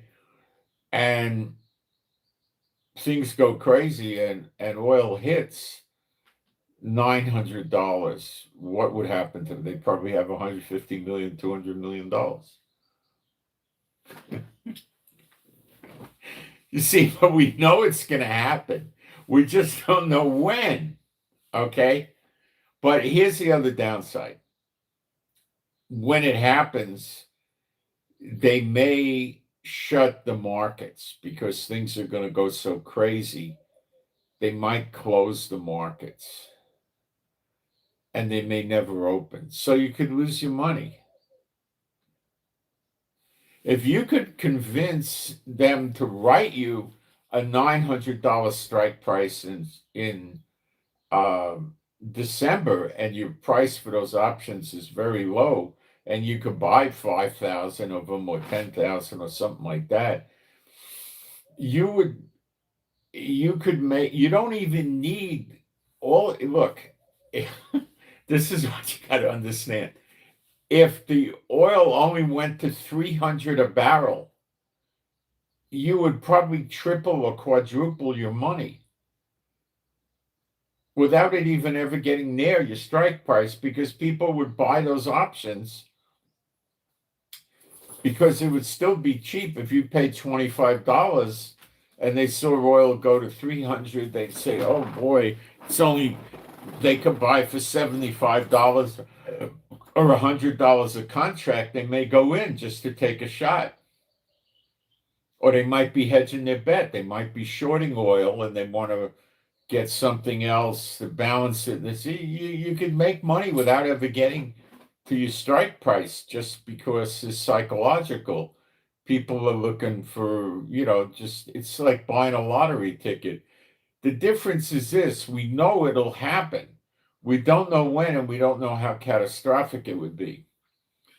So if you're going to go into this, I just have to tell you, number one, it may not happen by December. Number two, you may have a lot of trouble getting them to write you a $900 option because they just don't want, not that it's illegal or they care about what you're doing or anything like that, because they really don't. They just don't have a demand for this and they just might not want to bother. But you might be able to get them to go up to 250 or 300. Now, I understand there are people doing it at 900. Even if you did it at 500, you know, if you did it at 500 and oil went to 1,000 a barrel, I don't know how much money you would have, but it would be like you and all your friends and family wouldn't have to work again. You know, I mean, if the world lasted another 50 years, you would have like generational wealth, you know. But it's so stupid, you know, but it's there, it's real. And we know it'll happen, but we don't know when. And they don't write options where you're going to get like, 18 months or anything. They don't do that. I think you get I know you can get 6 months on options. I think that's about it. Let's see. No, you get 9 months. You can get 9 months on an option. I think that's the limit. 9. Yeah. So if something happens,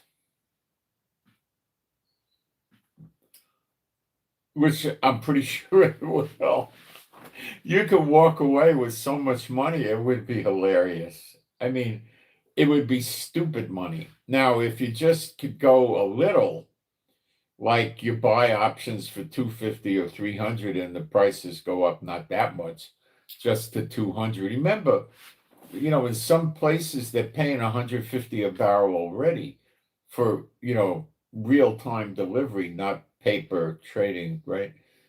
So you're not that far off.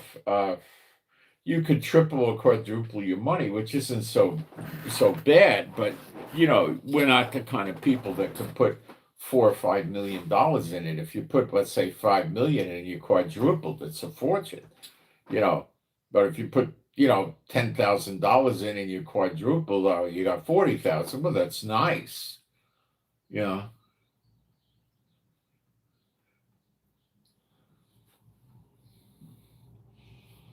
If Trump destroys the oil in Iran and Iran destroys the oil in Kuwait, Bahrain, Qatar, UAE, Oman, Saudi Arabia, I don't think you could miss. You'd have to hit $500.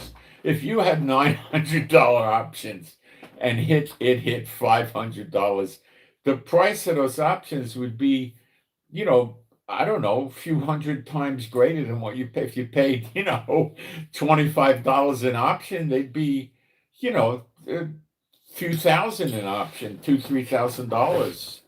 You know, you'd make a nice hit. If you had 100 of them, you'd make a couple hundred grand. But if you had these things in place, man. Now there's people that are doing this in gold, but I think those options are rather expensive. I could look into it too. But it's not as much of a sure thing as the oil's a sure thing. Remember, they're riding horses in Zechariah 12. There ain't no oil. But you got to understand that this is a very, very dangerous investment. Dangerous, okay? Because they could shut the markets. War could, of course, end the oil and end the markets, end the countries, So the trades are over, and you could wind up getting a lot of paper money, and the paper money fails. But I find it just interesting, so I thought I would share it with you. I'm not telling you to go out and doing it because I don't know if it'll be successful. I don't have the money to do it with. Okay, it could not. It could be an outright bust. Okay, and it could make you generational wealth. I don't know what to tell you. So I just thought it was an interesting conversation. Uh, remember, it's a very, very high risk proposition. Now, if you just want to play games and put $500 or $2,000 in it, and you could afford to lose that, then it's not a disastrous thing. But I don't think you're going to be able to get options for more than the standard $180 strike price. And those options are going to cost you some money now. I think that probably costs you $2,500, $3,000 an option, something like that. So maybe you get one option. You're not going to get that. Yeah. Um, you the guys just might not bother, you know, writing the options for you. I mean, if you went in and you were going to put in a $500,000 into options, they'd write you a $900 option. I'm pretty sure they would, because it's a lot of money for them. How do they make money doing this? Well, people invest and write the options. Okay, people write the options, and if they lose, they got to suck up the loss. And the way they win is the option never gets executed, which is probably about 80% of the time. And they walk away with the price of the option. They put it in their pocket, and it's just straight up profit for them. And that's the end of that. So they write an option for 3 months, 6 months. When it's over, it never gets executed. And they don't care how many times it trades. And they made their money. Okay? It could get executed, and they could take a hit and have to pay a loss. So the brokerage company is making fees all over the place on this, okay? And they're not losing any money. It's impossible for them to lose the money because they're not on that side of it. So that is not fixed like they fix blackjack or something like that in a casino. It's not fixed like that. Now, if you're going to go to a poker tournament or a casino, what they're going to do is they're going to have demons, and demons are going to look behind you when you pick your cards up and see your cards and tell the other schmuck. How hard is that to figure out? That's not hard to figure out. Gambling is a sucker's game, okay? It's for suckers because they rig it. The gambling pros are rigging it. Now, when you got a bunch of Satan bots playing gambling poker tournaments, which is normally going to be the case for these $1 million stakes, they're all Satan bots because they work their way up there. They would never work their way up there if they weren't Satan bots. And they probably don't get to cheat each other. They probably have to play the cards for real. Okay, that happens. And what they're doing is they're playing against each other. They're not playing against the house. So the house is taking, I don't know, 7% or whatever they bet or whatever it is, and selling maybe a seat for $1,000 to get in the game or something. Yeah, they're making fees. They're not losing. Okay, they can't lose because they're not backing it. Well, when you play, blackjack, they can lose. But when you're in a poker tournament, no, what can they lose? They can't lose anything. Okay. They're just making fees. That's all they're doing. What they will do under normal circumstances is they'll put a Satan bot shill in there to rip everybody off. The same thing with Chemin de Fer, where the way you win that game is you get a 9, and the paint cards and the aces are like a 0 and that kind of stuff. And that's James Bond's game, Chemin de Fer. Where you play the bank and it's not a very complicated game. It's good for the casinos because it goes relatively fast. And the faster they get you to gamble, the faster you lose your money. Now that could be rigged. Okay, that could be rigged. Um, Now, could you go to a poker tournament and toss the demons out of these people and stuff like that? I think they would do something to get rid of you if you tried doing that. I don't know what they would do. The casino has a dealer that deals the cards for these people in the poker contest. Rest assured, that dealer is a mechanic, because the mechanic would be there looking at the players to make sure the players aren't doing anything like etching the cards, or so they know they could look at a little nick in the card at another guy's hand, and they know he's got an ace or something like that, or they could put paint, some sort of ultraviolet uh, lipstick type thing on the card, or that you don't see with the human eye, but you see with special glasses, and they got a contact lens in one eye that sees that, and crap like that. So they would have mechanics in there to watch that. So if you, as a non-Satan bot, came in, the dealer, the mechanic would manipulate the cards to bust you out. That's what would happen. That's if I think about it. What if you went to a card parlor? The same thing would happen. You can't. Don't go gambling. I'm not even sure it's a good idea to do this with the thing, but it's fun to talk about it with the oil. And somebody might want to try it. If you can lose some money and you think you have fun with this, try it. It might work. I don't know. I've been calling the gold and silver the last couple of years pretty good. you know, and it's not done yet. It'll go up, but that's real. That doesn't result in you having worthless paper money. That results in you having a real gold and silver asset, and you're not gambling in that sense.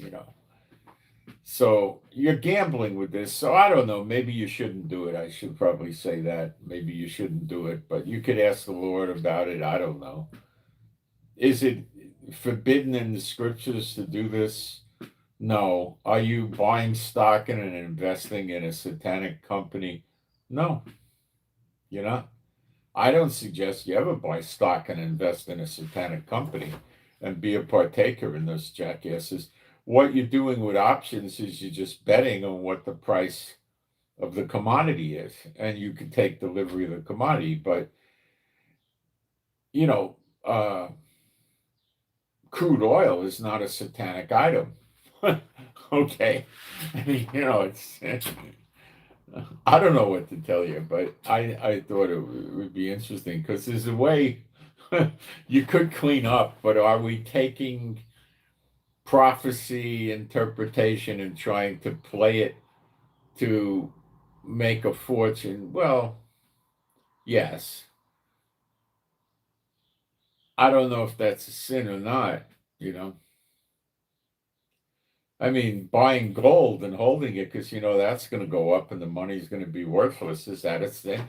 I don't see how that could be a sin. And you're using prophecy to know that. So I don't know what to tell you. Be very careful. If you don't have a lot of money where you could flush this amount down the toilet and forget about it and not worry about it, then don't ever do this. Okay? Don't ever do anything like this because you're desperate and you need money to pay bills. Don't ever do that. If you got an abundance of money and you don't need it and you want to try something like this, you can. Now, I'm not the final say. You have to go and get the research on this. You'll have to study. You can use AI to teach it to you. And you have to study that. And then you got to go see, you got to contact a brokerage house, and you'll have to open up an account, and then you'll have to deposit in the account, and you got to talk to them and see if they can get you some options with the high strike price. See, the point of this whole thing, what I find hilarious is you can make a lot of money without the oil ever going up anywhere near your strike price because it's psychological, and there's a lot of people out there that want to do this and hope they can get rich and hit a home run. And, so it's kind of interesting um, from that perspective. That's what I felt was amazing about it. How you can make money without ever hitting the strike price. Multiply your money. Anyway, be very careful. I don't want to tell you to gamble. So it's just maybe I should reflect and say, yeah, you could do this, but be extremely careful about it. Okay, let's see what we got going on here in the live stream.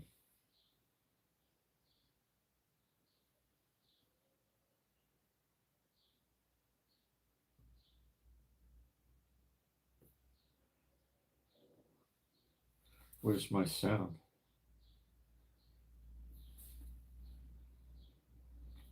Where's my sound? That's where my sound is. All right. Where's my sound?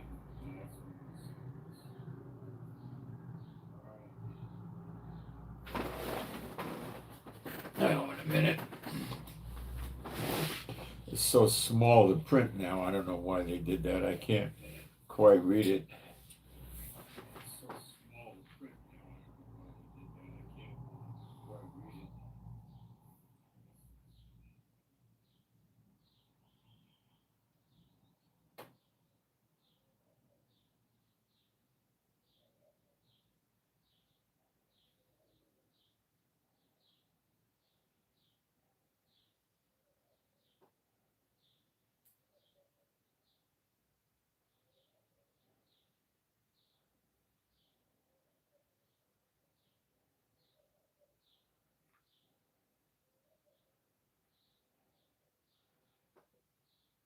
Angel. Oh, we had an angel in here named Gonzalez. Is that what happened?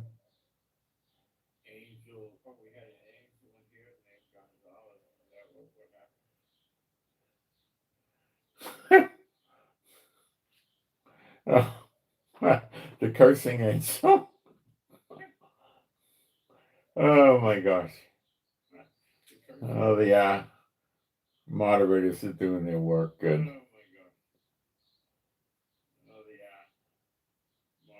Would they honor it when the collapse comes? They would definitely honor it if they were still open. If everything fell apart and if there's a lot of radical price movements and stuff like that, they close stock exchanges and stuff like that until things get stabilized. But generally, if the prices are dropping, not rising, so you don't know. But you got to also balance Jeremiah 30, verse 11, with the nations that he scattered Israel into being destroyed, which is about every nation.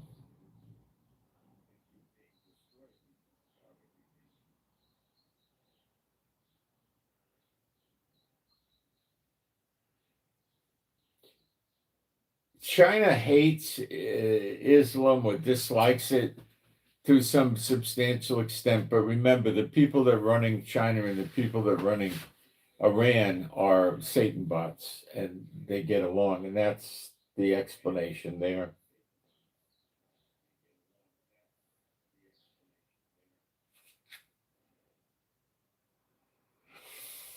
Go fast boats are not so simple to take out because you're not hitting them with a torpedo very easily. A torpedo, at best case, is 100 miles an hour.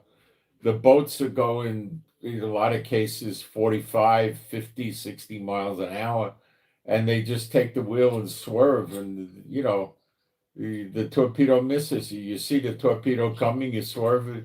The torpedo can't possibly respond as quick as the go fast boat could just get out of the way. So,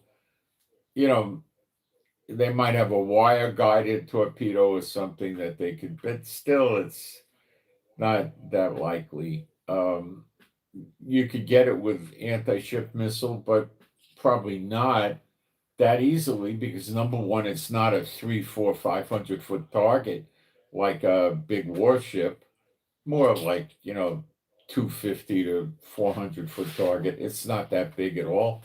It's a fraction of that, so it makes it harder to hit. It's very agile and fast moving and can swerve and get out of the way at the last minute. So it's again a little bit more difficult. You can hit it with guns. You could probably guide a drone in on it, stuff like that. If you had a very fast moving missile, you might be able to get it. You could hit it with a powerful gun. These boats, a lot of them have 25 millimeter and 30 millimeter guns that are computer controlled with radar, and it just locks on the gun and go boom, boom, boom, boom, boom, you know, and put a couple of rounds in it and goodbye, and then on to the next one. So yeah, they can take them out. They're not so easy though.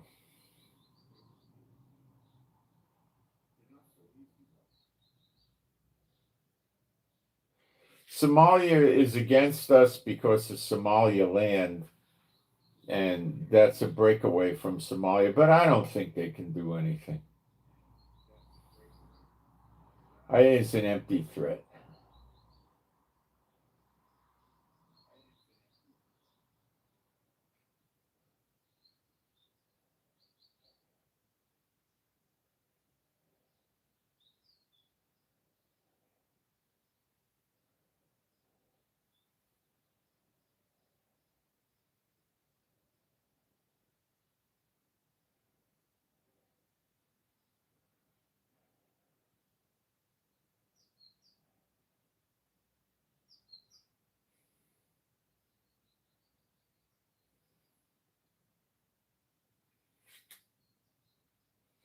I'm still looking here to see if we got anything. Thank you to everybody that's given me greetings. I appreciate that.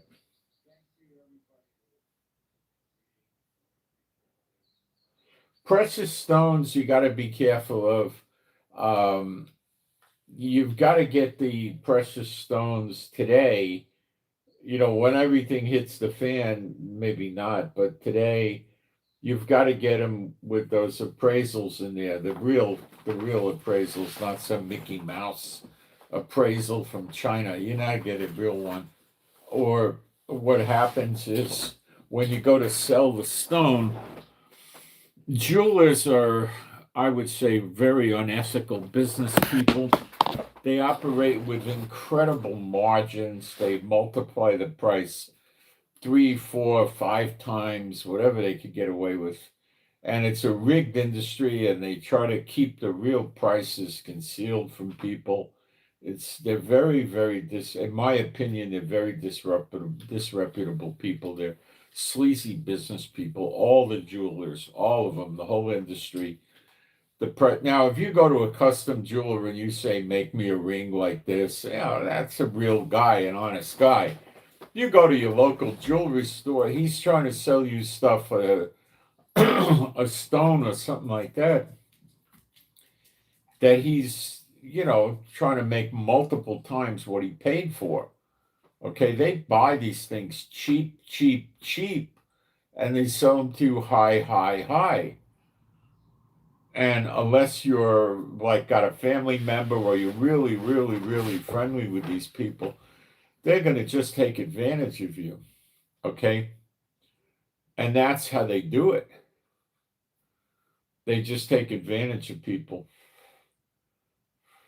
If you really know them, you know, like you went to school with them and, and the guy really is, or the woman is very friendly with you, they might give you a fair shake. But I think if they start selling stuff and just putting 30, 40% markup on it, they'll get banned out of the jewelry industry and nobody will buy from them or something like that. Now, there's people that are not that bad. There's like watch dealers. They're not really jewelers, they're watch dealers.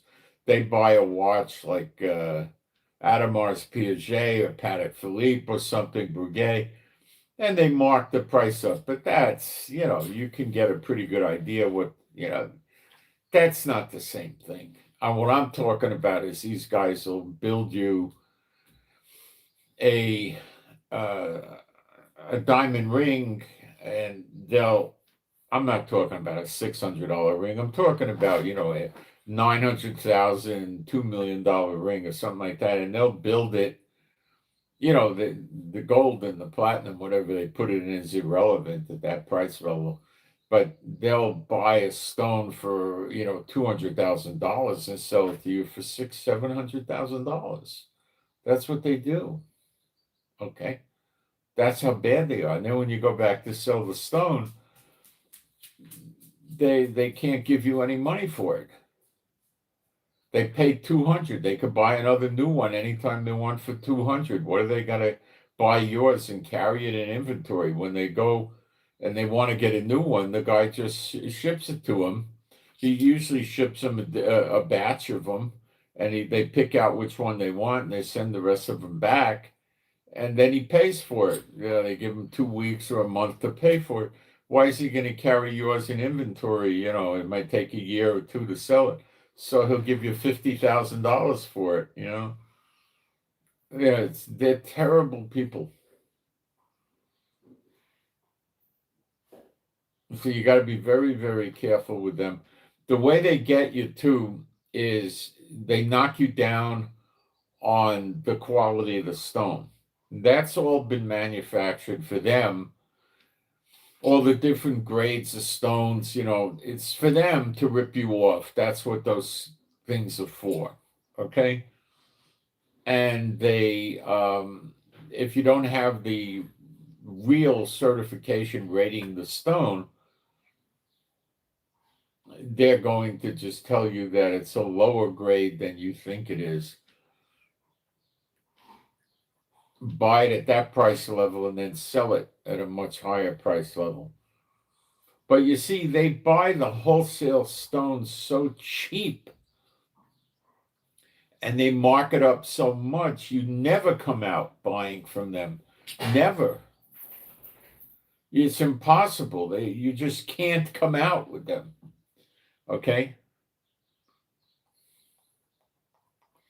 Hawk shops and pawn shops get stuff cheap, but they don't very often get any quality. Down in Beverly Hills, they do. Places like that, New York, they get quality. People need to sell. They got a business thing going on, and they need it, so they got some jewelry that's worth hundreds of thousands of dollars, and they could hoard. Well, a lot of them don't care about jewelry because they've had so much of it so many times in their life. They don't give a hoot. They go sell it. And I'll buy it back someday, and they go sell it. But it's really, really hard. And you know who they victimize a lot? These jewelers is they victimize the rich and famous. They build relationships with these people because they know every year the guy like a Stallone or somebody like that, they're going to buy 5 or 6 pieces of jewelry, expensive jewelry every year. They're going to get some Valentine's Day earrings. They're going to get some present bracelets or necklaces, so they're very attentive with these people. Do they give them a good price? Never. Do they give them a beautiful looking piece of jewelry with a really good high quality stone? Oh, they do. But do they charge them? Yep. Do they make multiple times profit on them? Like 300-400%? Yep.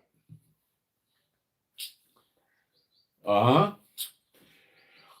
And these people are generally like a movie star or a big industrialist. They're generally not selling their jewelry back. They buy their jewelry as generational and they keep it. So they never really come to grips with the fact that they grossly overpaid for their stones, but they got really, really good stones, Now, people in the industry are generally not very interested in wearing jewelry, surprisingly enough. The ones that do wear it are wearing it if they're working in a retail store and they want to, look cool to the customers. Look, I wear jewelry too, But the ones on the wholesale level, they're generally not doing much with that, They're not wearing jewelry. They might have a wedding band made out of gold, right? and they might have a expensive watch. They got a deal someplace. That's it.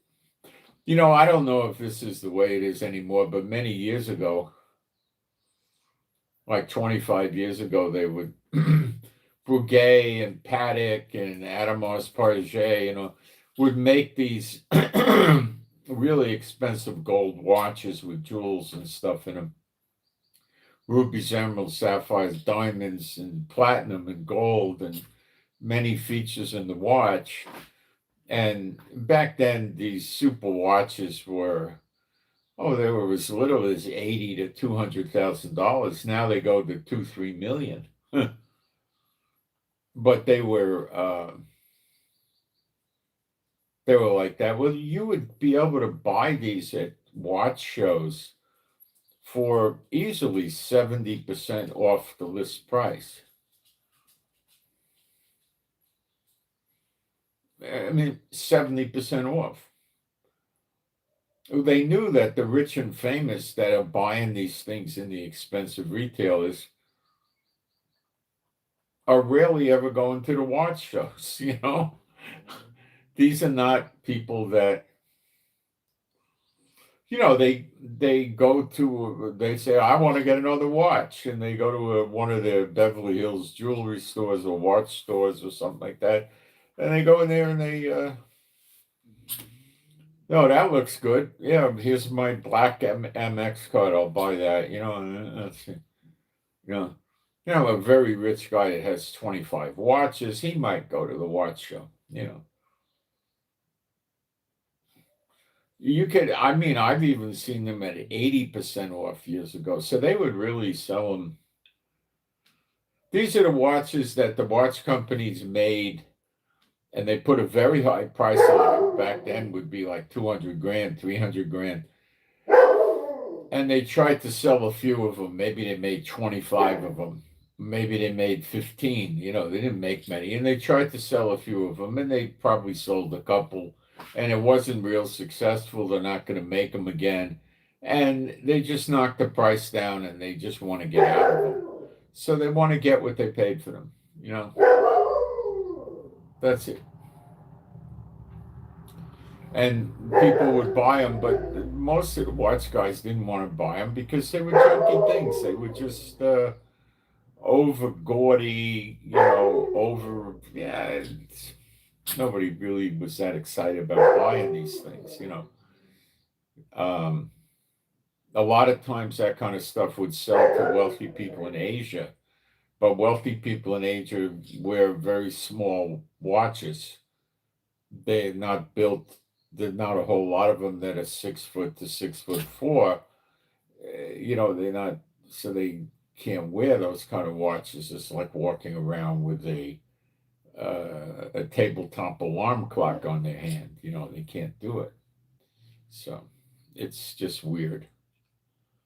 So, take with a huge grain of salt what I told you about this with the options. I don't want anybody that needs money that's doing this, to try to get well.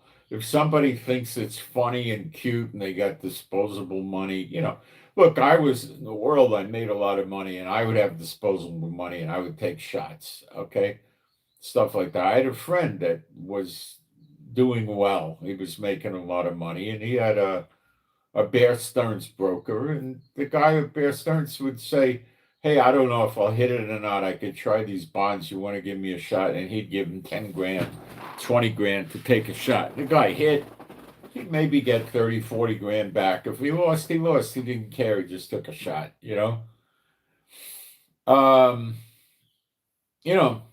That's what people do,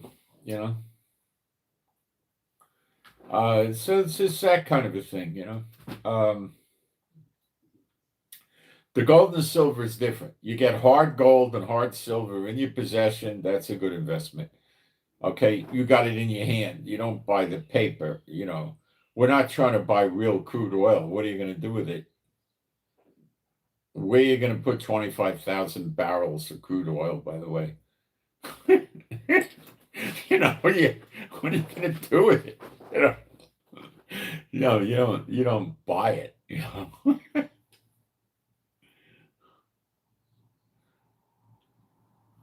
Um, so does it look like Iran's gonna start shooting missiles before Trump starts attacking them? No. It looks like they're gonna keep attacking ships until they make sure there's no ships. Trump's letting ships in to go to Kuwait, Bahrain, Qatar, UAE, Oman, Saudi Arabia, and they don't want those ships getting in. They want 25% of the oil going through the Persian Gulf of the world's oil getting cut off is going to raise prices and cause panic. Now, if the Houthis in Yemen kick in and actively shut the Red Sea, that's maybe 7 or 8% of the oil. It brings it up to about a third of the oil, which is real serious stuff, guys. Take into account Russia can't push the oil out the way they used to anymore. They're probably down by a third. Let's see. Let's see if we can figure out how far down Russia is. It would be oil production. That would be the key here. Okay. Because Russia is being hit by Ukraine hitting their oil refineries, what's an estimate for how far reduced is Russia's production of oil from the refineries? That should make it clear to AI.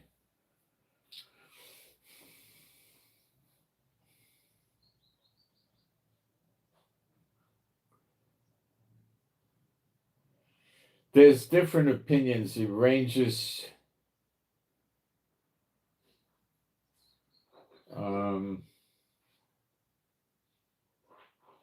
15 to 30%. It's all over the place. Nobody has a solid figure on that. So yeah, so it's probably someplace around 20-25%.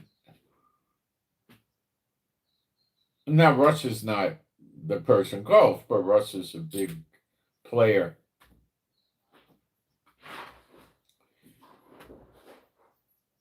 There you go. The American oil refinery is pushing a lot of oil now.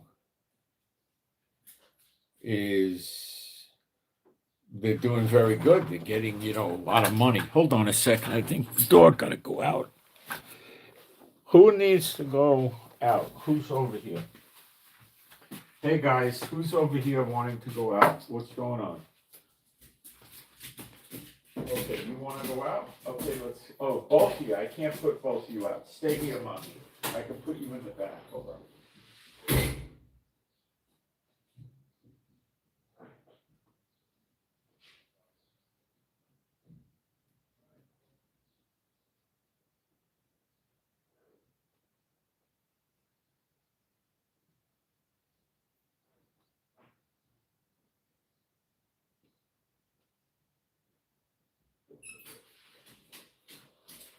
Okay, you want to go out? Come in the back. Come on.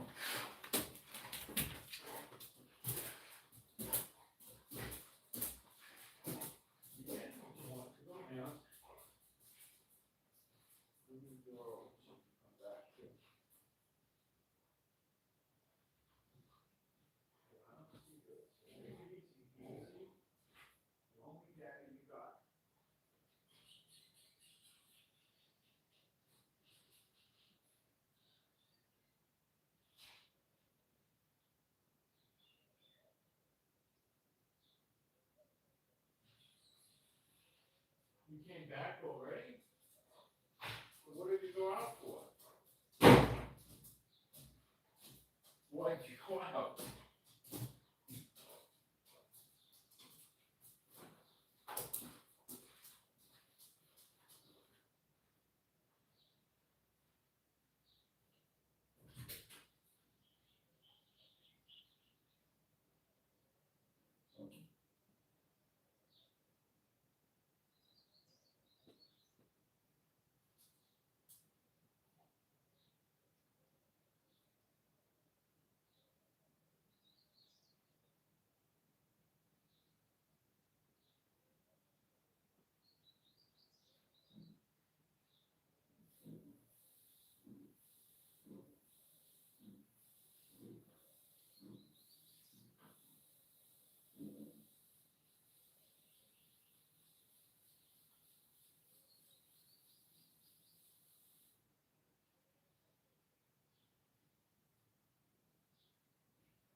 office.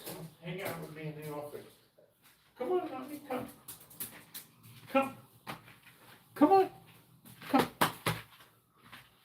You don't want to come. Chief and Yaffa no longer would care. They're not alive. All right. I put mommy outside. Before I walk 15 feet, she runs back in. The other one, I think, had to go to the bathroom for real.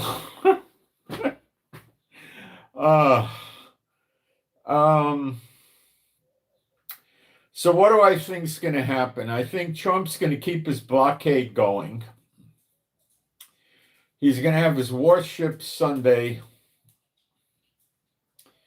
And will he attack Iran on Sunday? I don't truly know.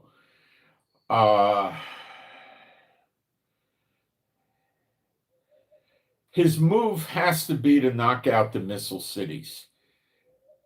He can't use the Iran. What he wants is never going to happen. And that he wants the Iranian oil, and he's never going to get that because it's not in prophecy. If he gets it, he'd have it for a very temporary, short period of time. So what he wants to do, if he knocks out the missile cities, the missile launch sites, and the mobile missile launches, if he gets rid of them, he gets rid of the IRGC. They're not effective anymore. They were effective inside Iran, not outside Iran. And then he could use special forces to sit around the oil and protect the oil with a lot of air cover. That sounds a little far-fetched, but Trump's far-fetched. So he might try that. I don't know. He can't do nothing without taking out those missile cities. As soon as he starts taking the missile cities out, they're going to start firing missiles at anything and everything they could think of. Okay? That's the deal. So does Trump want to start that up again? He has to move forward unless he thinks he can bring them to their knees, which means he doesn't know the Middle East, that he could bring them to their knees by blocking them with the money, by, blocking the Persian Gulf. They won't give up. If you take their weapons away, which they'll never voluntarily surrender, if you take them away, then they'll be prone to giving up because they got no future fighting you. They're going to sit there and think, well, let me give up and then I could try again 2 or 3 years from now. I rebuild. That's the way they think. Okay? So if you blow their missile cities up, then they'll come to the table. But maybe not even, because they know that Trump is incapable with Israel together, incapable by far of invading Iran on the ground and occupying the country. Maybe they could occupy Karg Island, which is 90% of the Iranian oil. So they got to figure out a way to protect the pipeline. So they got to protect the oil fields and the refineries and protect the pipeline and protect Karg Island. Protecting Karg Island is a piece of cake for Trump as long as the missile cities are gone. If the missile cities are functioning and the mobile missile launches are functioning, and Trump puts 2,500 soldiers with tanks and artillery and missiles and bunkers and everything on Karg Island to defend it, they'll missile attack Karg Island and make the place look like a garbage heap. What would it take? 25 missiles? That's it. And you blow the tanks up, you blow the pipeline up, you blow the soldiers or their bases up, and there's nothing. 50 missiles. I don't think it would take money. 25. And the place is a wreck.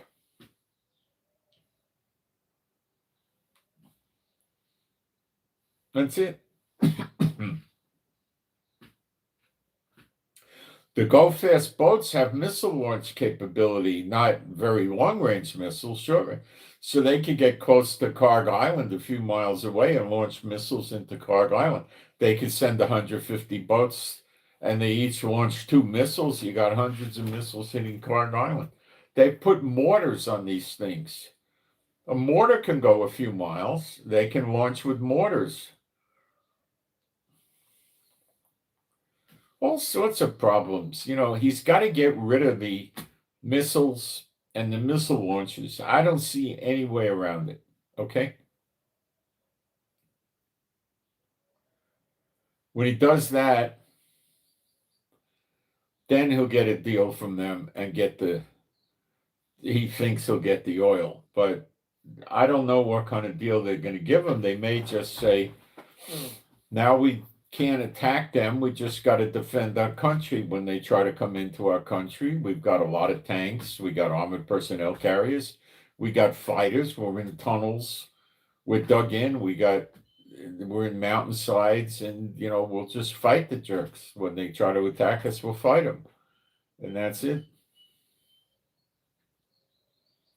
And they probably are right in assuming that it would take a few million soldiers to knock them off. Probably as much as 2 or 3 million, probably 3 million. Hold on a minute. One of them is crying. Let me see what's wrong. What are you doing? You crying, have you? Why are you crying? I told you to come in. You don't want to come in. Come on. Say hello to everybody. No, you're going to run out again. All right.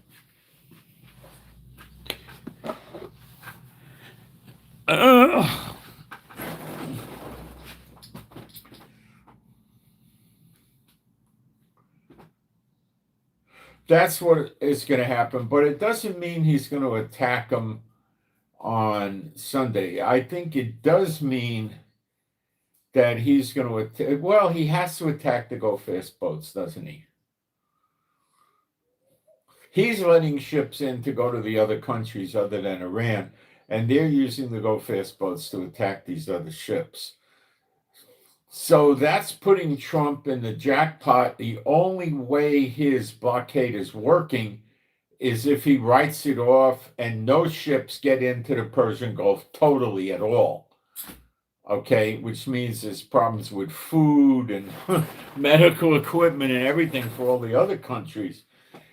Although they might be able to bring in aircraft.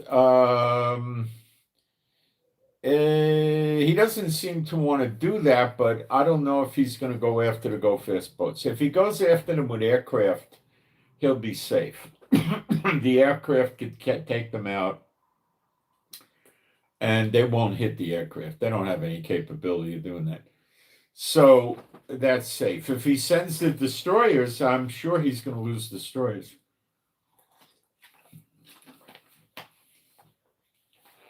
If he doesn't lose them, they're going to take damage and they're going to have to go for repairs. You have a 20 millimeter gun and you start dropping 40, 50 rounds in a destroyer, they're going to cause some kind of problem somewhere. I mean, I don't know what you're going to do, but, something bad will happen.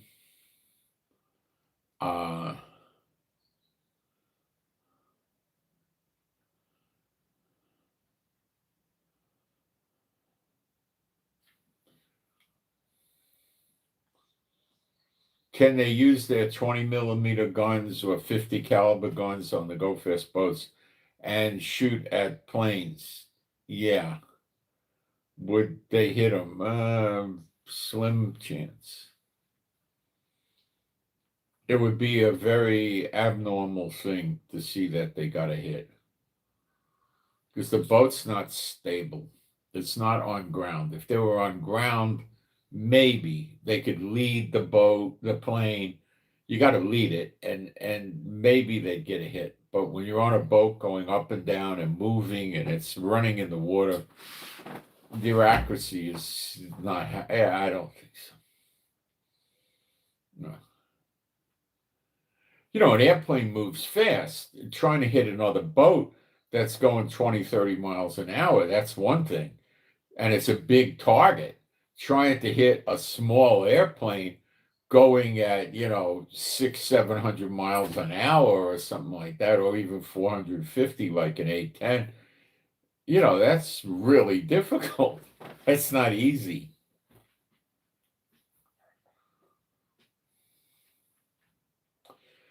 So I don't know exactly what Trump's going to do. Do I think he's going to wake up Sunday and say, well, I don't have a deal. Let me start bombing him again?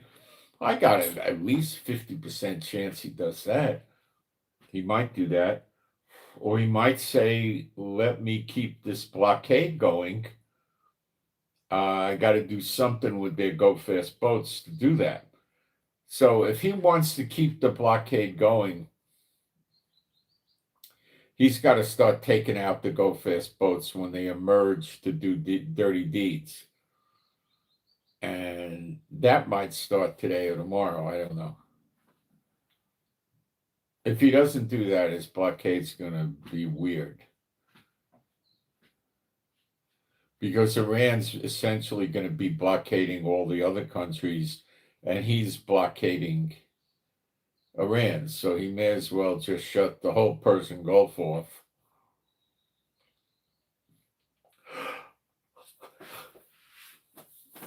If he shuts the whole Persian Gulf off, Iran's go-fast boats got nothing to do but bang their head against the wall.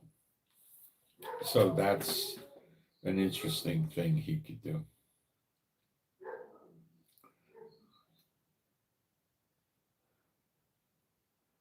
We'll see.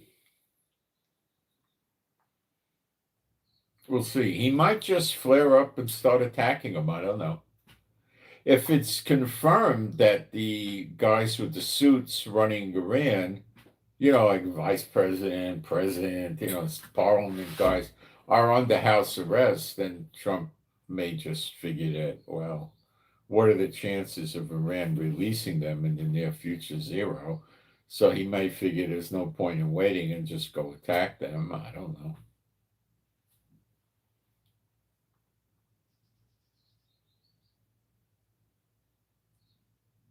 All right, let's get a prayer going for us. B'Shem Yeshua HaMashiach, my Heavenly Father, I pray for me and my wife and all the true believers to have your strength, stamina, and endurance from you, and we have your healing and recuperative power flowing through our bodies, healing things that need to be healed. And I pray for us and our animals and pets to be safe and secure and happy, healthy, and whole. I pray for the peace of Jerusalem. I pray if any of us need a job, we find a good job at a good rate of pay, nice job. And if any of us have a business and we need customers or clients, we get those. And I pray we have more money than we have adequate money and then some extra. I pray for the peace of Jerusalem. I pray that the social media things I put up get plenty of views and they don't get censored or withheld from people seeing it. I pray we know the scriptures better, and I pray to do better videos. And I pray we understand what's going on in the world. And I pray all this to you, my Heavenly Father, B'Shem Yeshua HaMashiach.